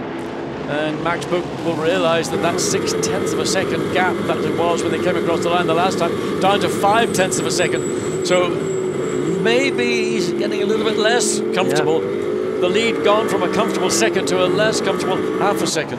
It's gone from a comfortable 4.5 seconds, hasn't it, since the pit stop window opened. And down into Hugenholtz again they come. Slightly differing lines from both of them. The Bentley a little wider in the middle part of the corner. Lights ablaze now for Robin Freins as we go on board with him.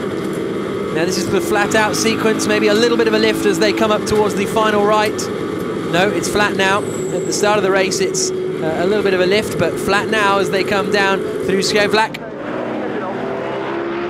Then to the Masters box. But again, this is where the Audi just falls away a little bit, and the chicane really, as we saw with Stefan Ortelli, that's where he tried to make a move into the second part of the chicane, and you just wonder whether Freins will do something similar. But into turn 9, again, the gap has just almost halved into turn 10, so whether the Bentley's struggling... Oh, and he's on the grass, goodness me, that was a moment for Freins. Oh, you mean more often than Bob Marley? Well, yeah. So even that was just a little moment, it didn't really make any big difference. But it just shows you how fine the balances are between these lead cars. They're literally not on the edge. They're on their edge of their tyres, and they're consequently the grip that both drivers have available to them. And that's the first sign of Robin Freins' really extreme limits, trying to get closer. Let's watch. This is the exit out of turn 10. He's slightly further out of the corner, runs the curb, stays on the curb. Don't tell me that wasn't a moment, John. I think it was a moment for the commentary booth. Vincent Voss, he was listening to the commentary, maybe he heard something from Robin Freins over the radio that made him think that was quite amusing. The smile on his face could have changed so quickly if it had gone all wrong. Exactly. Down into Hugenholtz again. What a grandstand 12 minutes we are going to be treated to here at Zandvoort. The two championship leaders going nose to tail. If it stays like this, the Bentley wins the title. If Robin Freins gets through, he wins the title. It's as simple as that.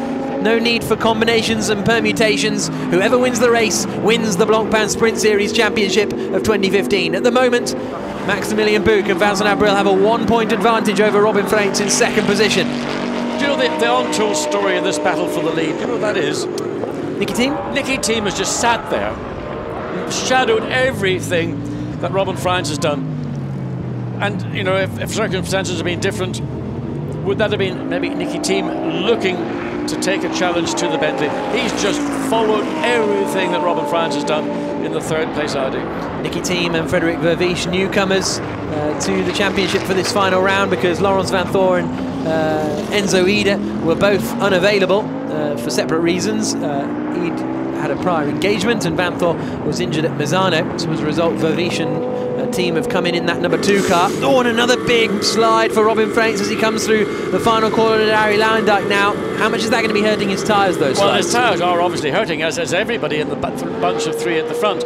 But that's an indication of getting on the throttle, trying to eke out another little fraction of a second on the exit of the Kumo corner, and just the tyre said, I can't deal with it. I'm going to have to release it a little bit and give yourself a bit of breathing space. At the moment, we haven't seen any real mistakes from Maxi Buch up at the front, but he knows that the slightest opportunity he gives to Robin Freins will be taken advantage of. 10 minutes to go in this Blancpain GT Series season as they come down the hill now.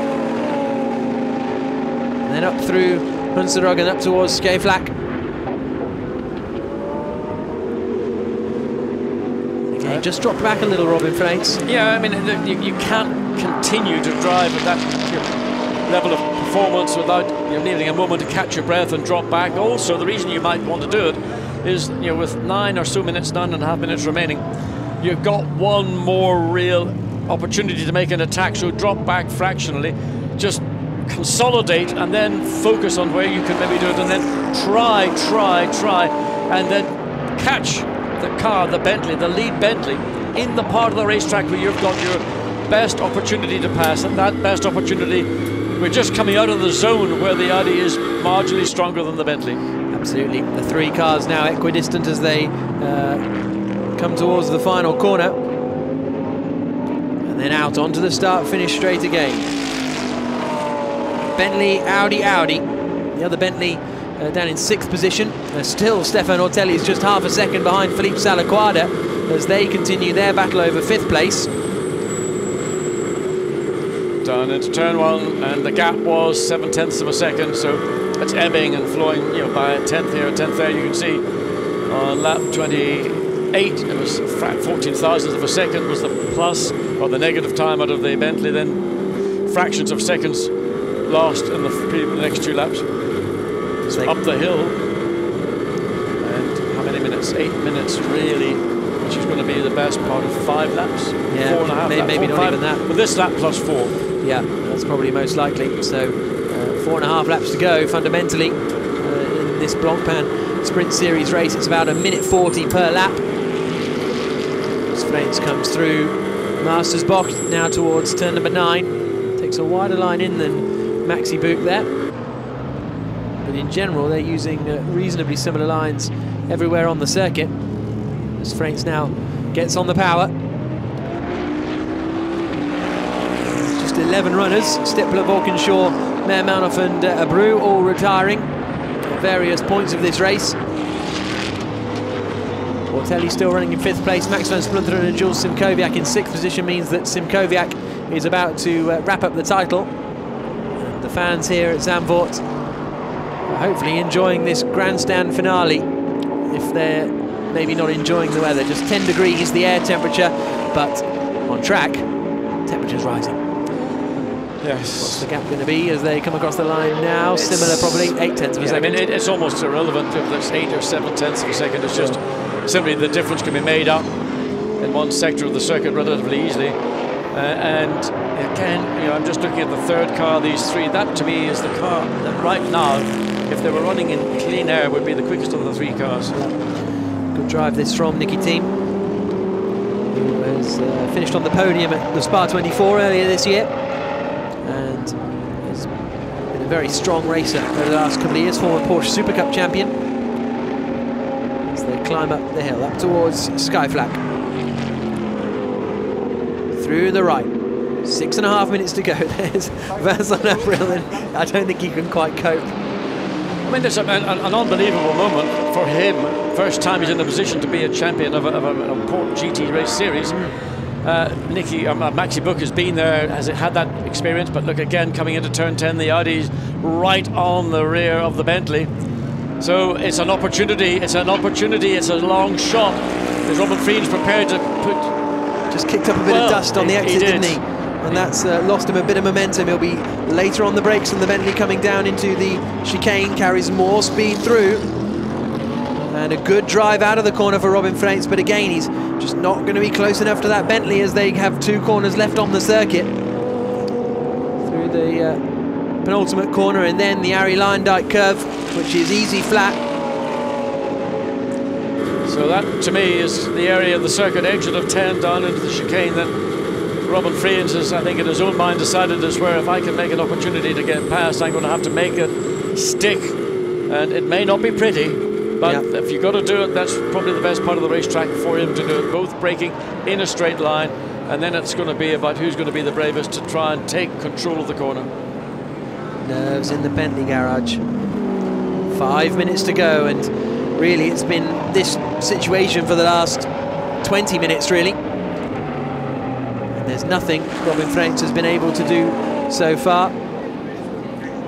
The tension. And, yeah, that's Maxi Buch's father watching on, and he's feeling pretty nervous as well because, as you say, Buch has won championships before. Blancpain Endurance Series champion 2 years ago. He, I mean, effectively won the Sprint Series last year, but because he had to miss 1 race because of a bizarre license irregularity in Slovakia, it was just his teammate Maxi Goertz that won the title. Indeed. If he'd have competed in that race, which he probably should have done, he would have been the champion. I know it's always easy to say ifs and buts, but you know, his teammate in the same car won the championship. It would be the same as if Frijns wins this. It's kind of Vanthor's championship as well, even though it's obviously not. So Buch knows what needs to be done, knows how to get the job done, and at the moment he's doing it. 2 laps to go.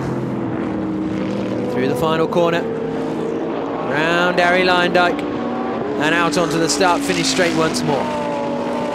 Are they going to catch those back markers? I tell you, if they catch those back markers, they have got some speed. Absolutely. So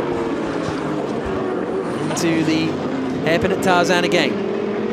Again, just 0.7 of a second the gap. It's just continual. These guys doing 39.7, 39.7, 39.7. So a metronomic pace up at the front.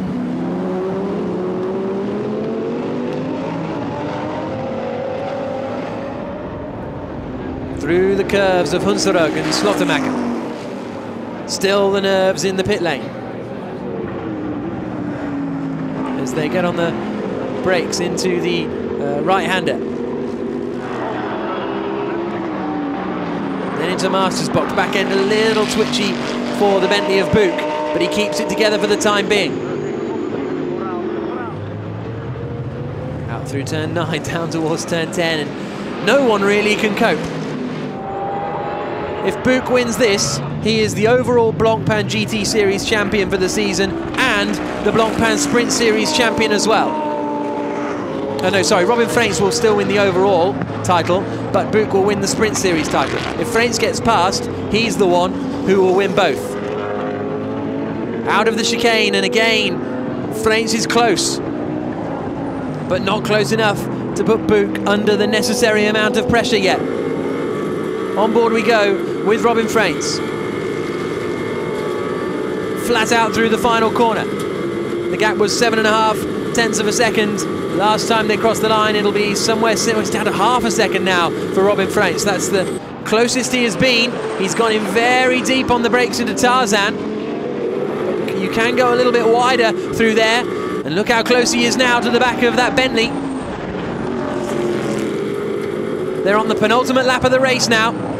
So Freins knows that it's got to be done sooner rather than later.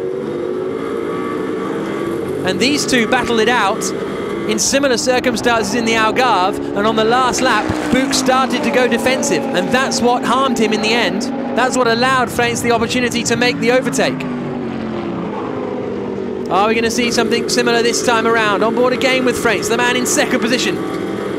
He's looking set to win the overall GT Series title, but he wants to get past the Bentley and win the Blancpain Sprint Series.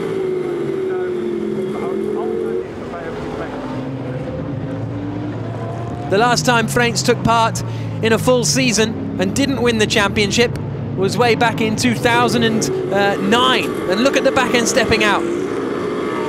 He finished third in Formula BMW Germany, Europe, sorry, and then won it the next year, won Formula Renault 2 litre in his first year, won Formula Renault 3.5 in his first year. Can he win the Blancpain GT Sprint Series in his first year as well? Behind them is Niki Thiem. He is just keeping a watching brief on all of this and not getting involved. Through the final corner they come to start the final lap of the race. Maximilian Buch is leading. 30 seconds left on the clock. 4.3 kilometers till we find out who is the Blancpain champion of 2015. They thunder down towards turn 1. Freins knows it's now or never, but he's 0.7 of a second back.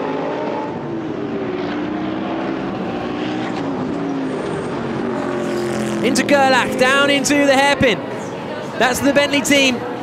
They are desperate to see their man Maximilian Buch win the Blancpain Sprint Series for he and Vincent Abril. Whatever happens from now on, really, unless Freins somehow retires, he is going to win the overall Blancpain GT Series title. But it's Max Buch who's the one leading the race. He and Vincent Abril there are looking set to win the Blancpain Sprint Series Championship of 2015. Only 2 kilometers to go now. Is there anywhere that Freins can find out there to have an opportunity to try and overtake the Bentley? Out they come, down towards the chicane, and look how close Freins is. But that Bentley is quick down the straight. Onto the brakes into the chicane. Freins will brake at the latest possible moment. Right up behind the Bentley, tries to get a better drive out. He's got a good drive out as they come towards 2 corners to go. But I think the pace of the Bentley is going to be enough. Maximilian Buch comes towards the final corner now at Arie Luyendyk. He has been under pressure for his whole stint, but he's going to hold on to see the checker flag, to win the race and to win the Blancpain Sprint Series of 2015. It's victory for HTP Bentley. Vincent Abril and Maximilian Buch are the drivers' champions. Absolute delight in the pit lane. Vincent Abril in tears.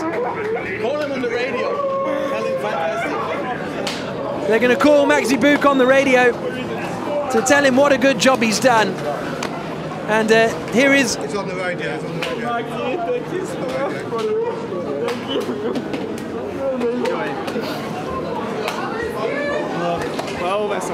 Vincent Abril says thank you to Max Buch on the radio. Fantastic scenes, fantastic emotion. Robin French is still going to win the overall Blancpain GT Series title. But the Blancpain Sprint Series is won by Abril and Buch.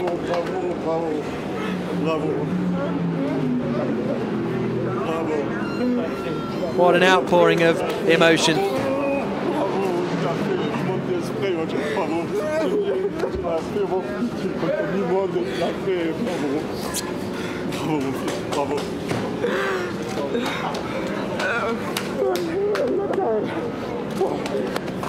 He's amazing. He's amazing, says Abril, talking to Maxi Buch's dad. And now they will leg it up to Parc Fermé. He had to withstand some pressure, didn't he, Maxi Buch? But he's managed to pull it off, and he has managed to win the championship.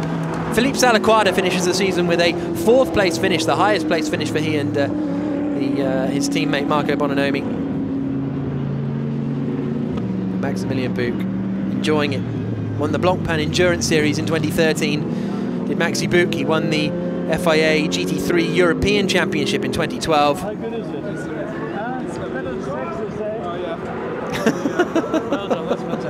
Well, don't know if you heard what he said, but if you didn't, I think it's for the best. And there's Maxi Buch coming back around. Superb performance from the Bentley team, and what could have been for WRT. They've won the team's titles and everything. There's Jules Simkowiak, who's also won the Silver Cup in the 83 Bentley. So drivers' titles in Pro and the Silver Cup for the Bentley team. Jules Simkowiak is the man who will have won the Silver Cup. But it's been a good year for WRT. They've won the team's championship in all the championships. They've won the overall Blancpain GT Series with Robin Freins, as they did last year with Laurens Vanthoor. But the Sprint Series title got away from them. Here's a look at the results after 36 laps of racing. It's victory and the championship title for the Bentley GT3 Continental, run by HTP. Vincent Abril and Maximilian Buch, the winners. Christopher Mies and Robin Freins finishing in 2nd place. What a drive from Robin Freins, you have to say. And Christopher Mies as well. He went from 14th on the grid to 4th position. Robin Freins then got into 2nd, hunted down the Bentley, but couldn't quite do anything to get past. Vervish and Tim finishing on the podium. Bononomi and Salaquada with their best result of the season so far. And Sean Walkinshaw and Craig Dolby, the last of our classified runners, in 13th place, but they had to retire with 25 laps to go. There's Maxi Buch taking his time. There's Robin Freins. And, well, whatever happens in the overall Drivers' Championship, he has won that championship. But he's frustrated.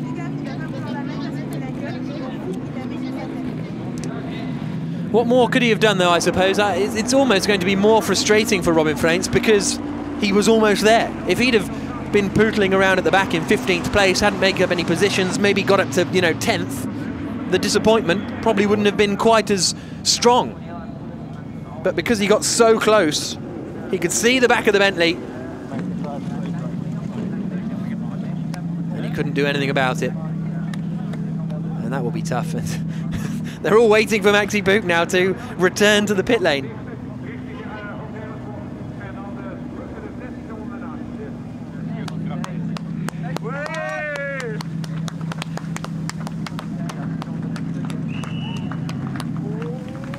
Here comes Book.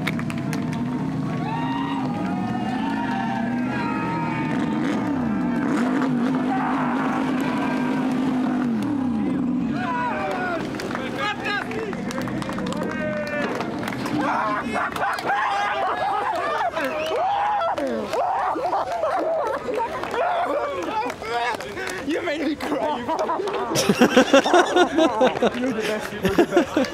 Apologies for the little bit of language there, but fantastic stuff. Maxi Book and Vincent Abril. Fuck, man. And they're both absolutely over the moon. Again, apologies again for a little bit more. Their English is very good, isn't it? As they go into celebrate with the HTP team.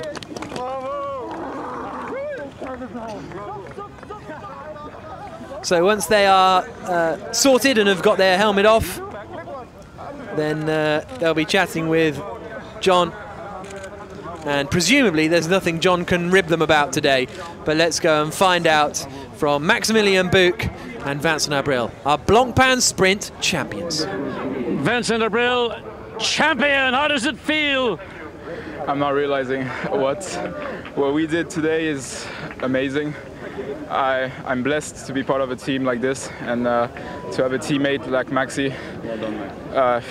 It was hard to watch, really, but what a season it's been for us. We're over the moon with this result. It's crazy. Well, I've never seen so much emotion with two team drivers and such joy. When you get out of the car, this is like a championship. Not only have you won it, just the biggest thing in your life. It is, and the achievement is unbelievable, and to have fought in the last lap of the last race of the championship against WRT, it means a lot. And for my first major championship, I'm blessed to share it with Maxi, and he's a great guy. Max, congratulations, fantastic drive under extreme pressure, but this is your second time of a championship. For Vincent, first time. You're an old hand at this now, aren't you? No, not really. It's always something new. I was, first of all, mega thank you to HTP for the whole season. They put on so much effort with the new car. For Vincent, who is like in this position for the very first time nearly, but he did an amazing job, like after Brands Hatch, for the rest of the races. Thank you to Bentley for such a competitive car and the support from M Sport, from crew and from Cockermouth. And yeah, I'm just really happy. It was a lot of pressure, and I was used to it because he gave me the pressure already in Portimao in the qualifying race. So, but I'm more than happy that I made it. Now, you heard about the pressure. We were trying to read the pressure. You looked like you had it handled everywhere that once you got in a straight line. But did Robin Freins really at any point make you feel insecure that this lead could be lost? Yeah, all the time, to be honest, because he was super quick in the second sector. With the Audi, he was super strong on brakes. I saw it all the time in the mirror, and I tried to make the same strategy like yesterday, to make it more consistent to the very last end. But he had the same to give like I did and what I tried, and I tried to use all the strengths we have, and it worked out. Well, to me, Avril, Buch, Bentley says winners. Well done, you two guys. Fantastic. Congratulations. Thank you, John. So what an elated Maximilian Buch and Vincent Abril. And they will head off to the podium in a couple of moments' time. And but they are going to be here throwing Christopher Mies and Robin Freins, and it was good fun, but a big congratulations to them. And let's now hear from our winners. Robin, first of all, congratulations, overall champion between the sprint and the endurance, but you know, you'd love to have the two this afternoon. Yeah, indeed, I was pushing really hard. I mean, I couldn't get more out of it. I was drifting out of the corners and tried to get as soon as power as possible to catch the Bentley, but he was just pulling away on the straights every time, and I couldn't do anything. I mean, but yeah, Mies had a wonderful start. When we were back in the grid on P15, no one thought I would be on the podium, and now we are P2, so thank you to Chris, and he did a fantastic job. But yeah, we just didn't finish it.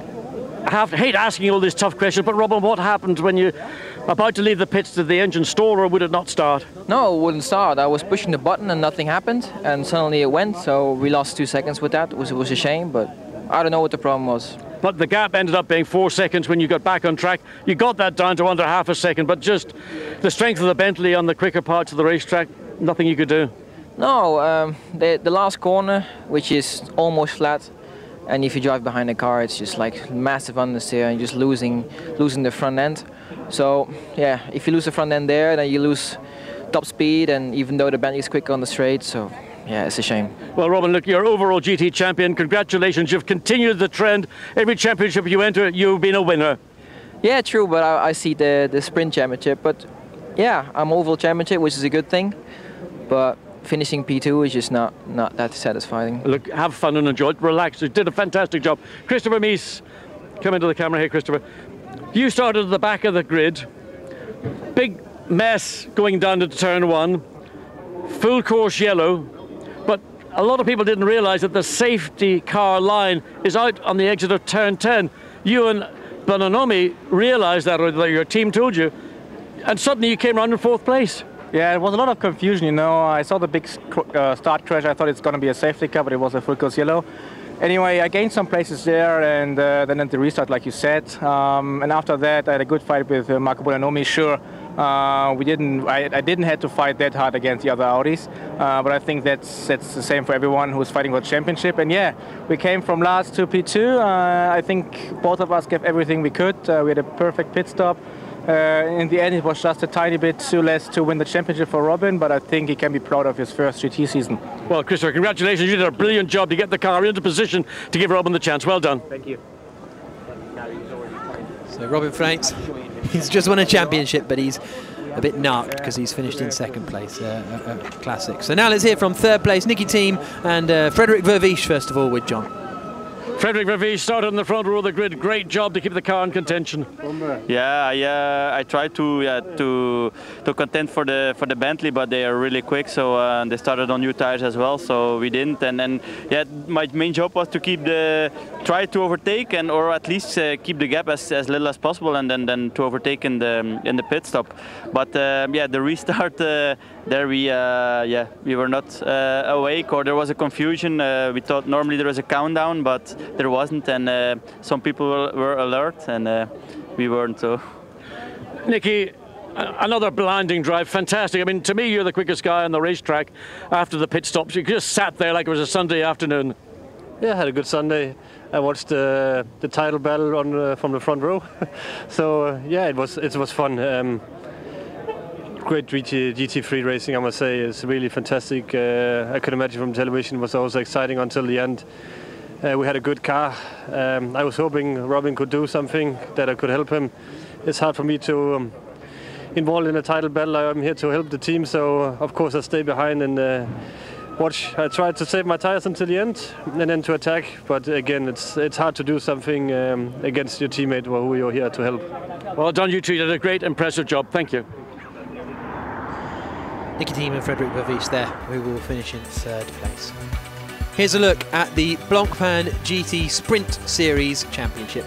Vincent Abril and Maximilian Buch, the champions, just 8 points clear of Robin Freins, and then Laurens Vanthoor will finish 3rd in the championship. Seidler and Seefried finishing in 4th spot in the championship, and then Ortelli down in 6th place. But that's the winning margin in the end. If Freins and Vanthoor had been in front,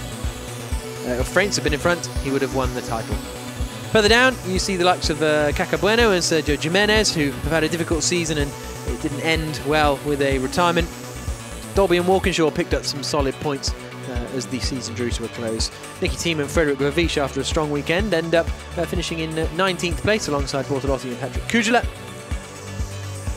And then you get the sort of one-time entries further down, and Indy Donchi finishes at the bottom. 2 points from his performance here this weekend, which was impressive, and picked up a 9th place finish actually in the main race, so that's where those 2 points came from for Indy Donchi. But the win for Maximilian Buch and Vincent Abril gives them the Sprint Series title, and they're going to be out on the podium in a couple of moments' time. Here's a look at the sprint teams classifications, and Belgian Audi Club Team WRT wrapped that up yesterday. The retirement for BMW Team Brazil put them effectively out of contention for that second place in the championship, which Bentley took anyway because they won the race. Rinaldi in 4th place, Phoenix in 5th, Reiter in 6th, then you've got ISR, GT Russian team, the last of our regular runners. So there's the gathering out the back of the podium. And they're going to be heading out onto the podium in just a couple of moments' time. And onto the top step. And the winners of the championship.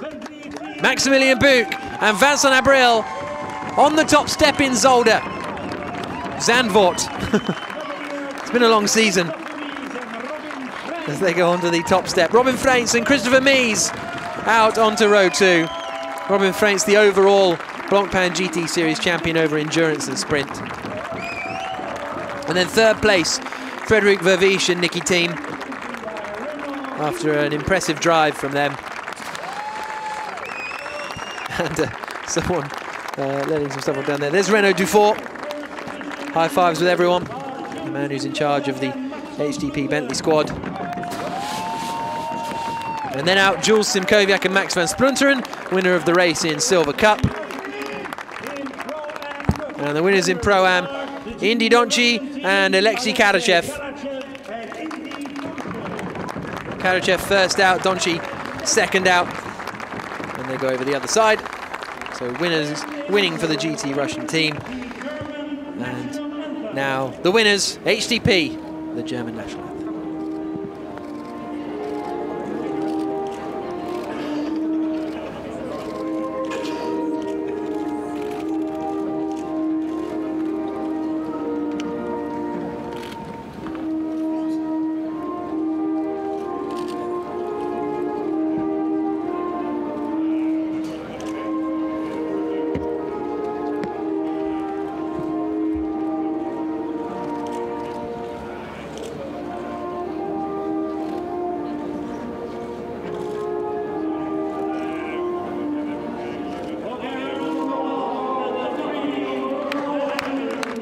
So the top step for Maximilian Buch and Vincent Abril. Mr. Eric Weiss, the COO of Circuit Park Zandvoort, hands out the trophies to Max Buch and Vincent Abril on the top step. We will be having an overall championship podium a little later on. Well, it'll just be the sprint series podium. There's the trophy for Renaud Dufour.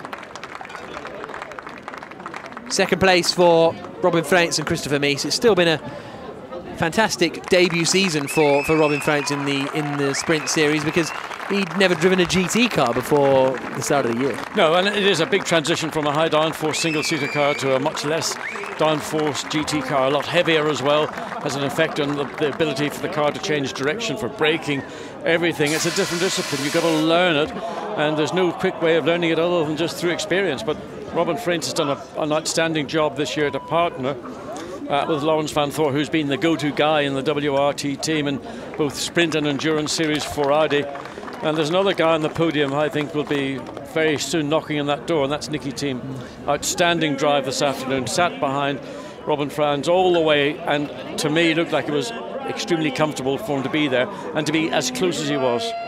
15,000 euros for Max Buch and Vincent Abril, 10,000 for Freins and Mies, and 5,000 for Thiem and Vervisch, that's it. And I said we were at Zolder a minute ago. That's the kind of season we're having. And there's the whole of the WRT crew down at the bottom there. Vincent Voss in the middle in the flat cap. And now and Jules Simkowiak has gone and stolen the champagne. And now it will be sprayed on the podium. And make no mistake, it's nippy, even though the sun's out. And the girls that have been presenting the awards, well, if they get doused in champagne, they will want to get out of that dress as quick as possible, because in the shade it is not warm. But these guys are so pumped. So, I mean, in the case of Vincent Abril before, that's amazing. I've never seen such an outpouring of emotion.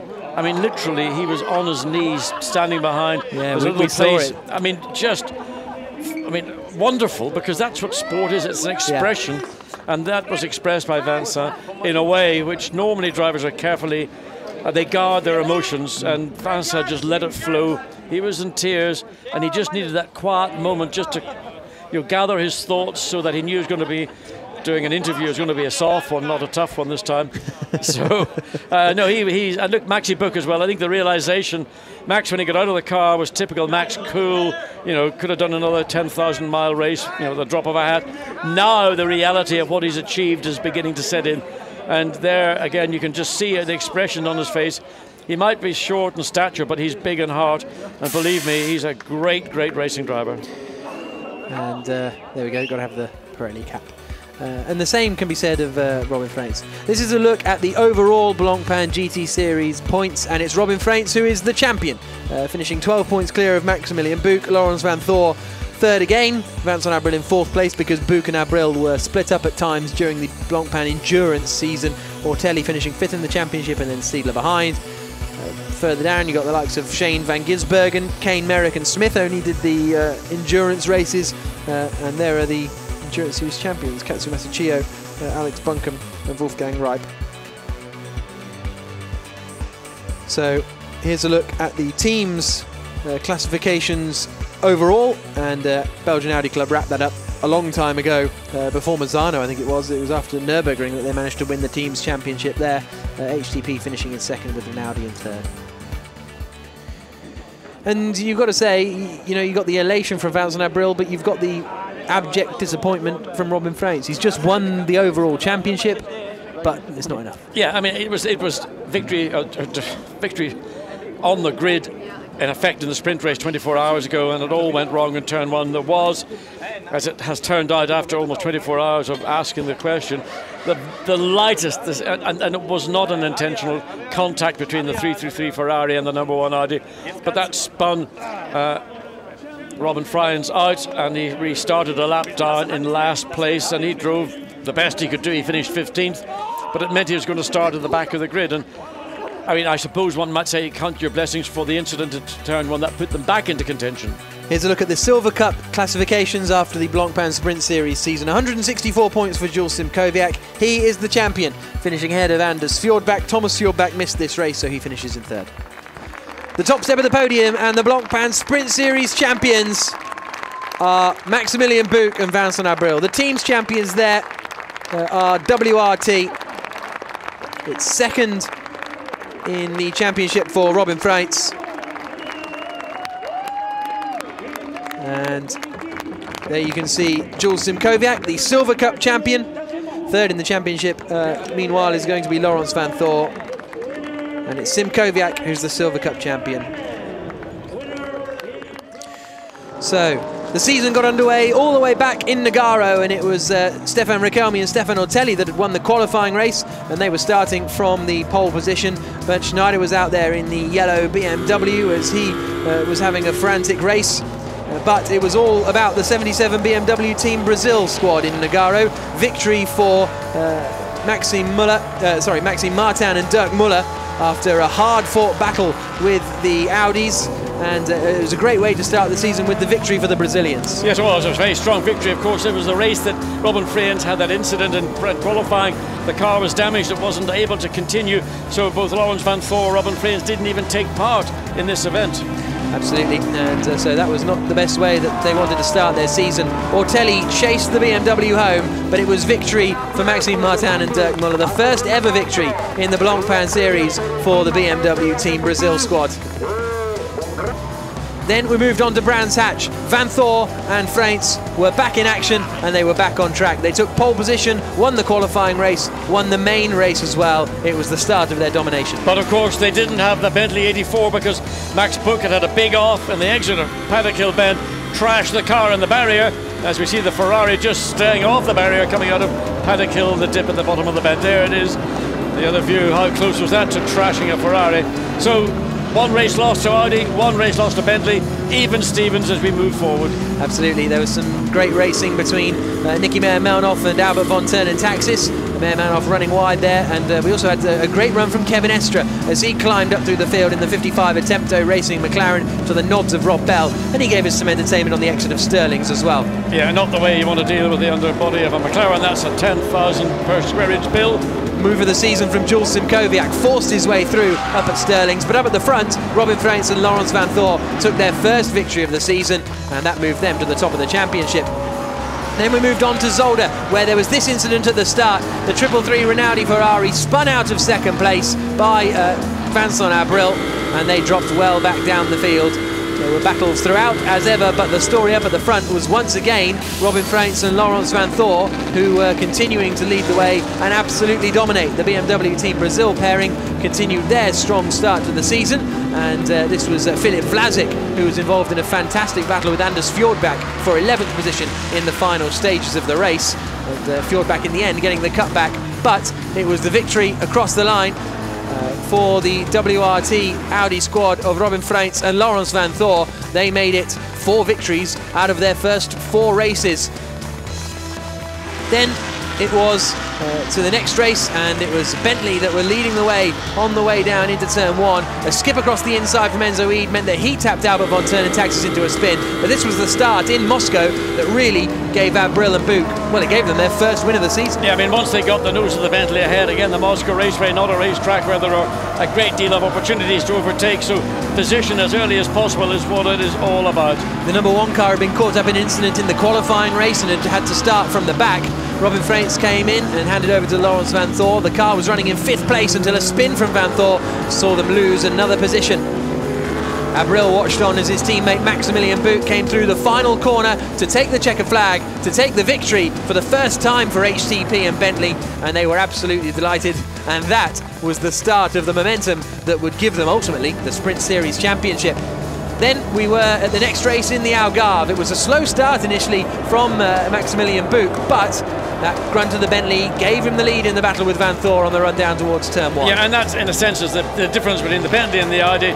Bentley has got this massive torque that gives it the run from the lights down to the first corner, and again, as we've seen here this afternoon on the straight, once you get on to Arie Luijendijk. So once he got the lead, this is when the pit stops were all occurring. Bentley stayed out, everybody else opted to go in, get the pit stop carried out as the earliest opportunity. Of course, very busy pit lane. Nick Kasberg was rudely spun around by Valdeno Brito, but when the Bentley came out, they were held up on pit entry and at a slow stop, and as a result, they dropped down to 4th place. That meant it was another victory for Laurens Vanthoor and Robin Freins, continuing their superb year. Marcus Winkelhock and Nicky Meyer-Melnhof having their best finish of the season with a 2nd place finish and a first podium in the Sprint Series for the 333 Rinaldi squad, but Freins and Vanthoor were now in control at the top of the championship. Then this happened in Misano. Vanthoor and Simkowiak, Vanthoor into the wall. That ended Vanthoor's championship challenge, and it meant that the number 1 Audi had to start at the back of the field for the main race in Misano, but Misano was all about Italia and all about Ferrari. And it was all about this Ferrari 333, quickest car on the straight, used that advantage all the way through. The battle with the Bentley and the Lamborghini is very evenly matched, but some great racing, particularly in the back end of the circuit into turns 12, 13 and 14 here. The Nissan and the BMW side by side into 14. The Nissan had been so far off track one time I thought it was actually going to end up in Bologna. But it was the 333 Rinaldi Ferrari that took their first win of the season, and it was a perfect weekend. Pole position, qualifying race and main race victories for Marco Seefried and Norbert Siedler. That meant they were in contention coming into the final weekend of the year. This was the start of the main race here in Zandvoort. Contact at the start as Meyer-Melnhof got together with Attila Abreu, and they were both pitched into the barriers, both BMWs involved, and Meyer-Melnhof out of the race too.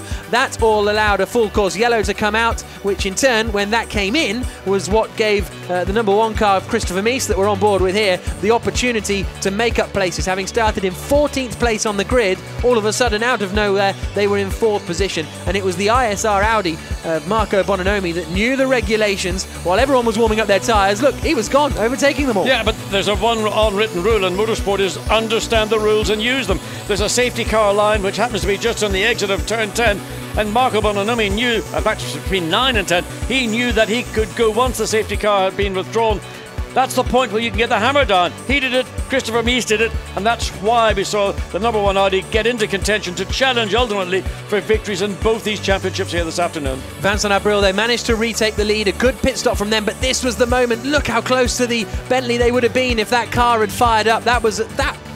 I don't want to make too big a thing about it. That could have cost them the championship. A bit of a bold claim, but these tiny things make all the difference. France raced hard though. He tried to chase the Bentley. Pierre Dieudonné was willing him on, but he couldn't manage to do it. And Maximilien Buch and Vincent Abril were the pairing that held on to deservedly take the Blancpain Sprint Series title after an incredibly hard-fought season, John. Yeah, I mean, there's been ebbs and flows all the way through the pit lane. Some teams could say if and or but. But this is the result. The Bentley had the advantage in qualifying and it used it through the weekend to secure 2 victories, but most notably to secure the championship, the sprint championship for Vincent Abril and for Max Buch his 2nd time.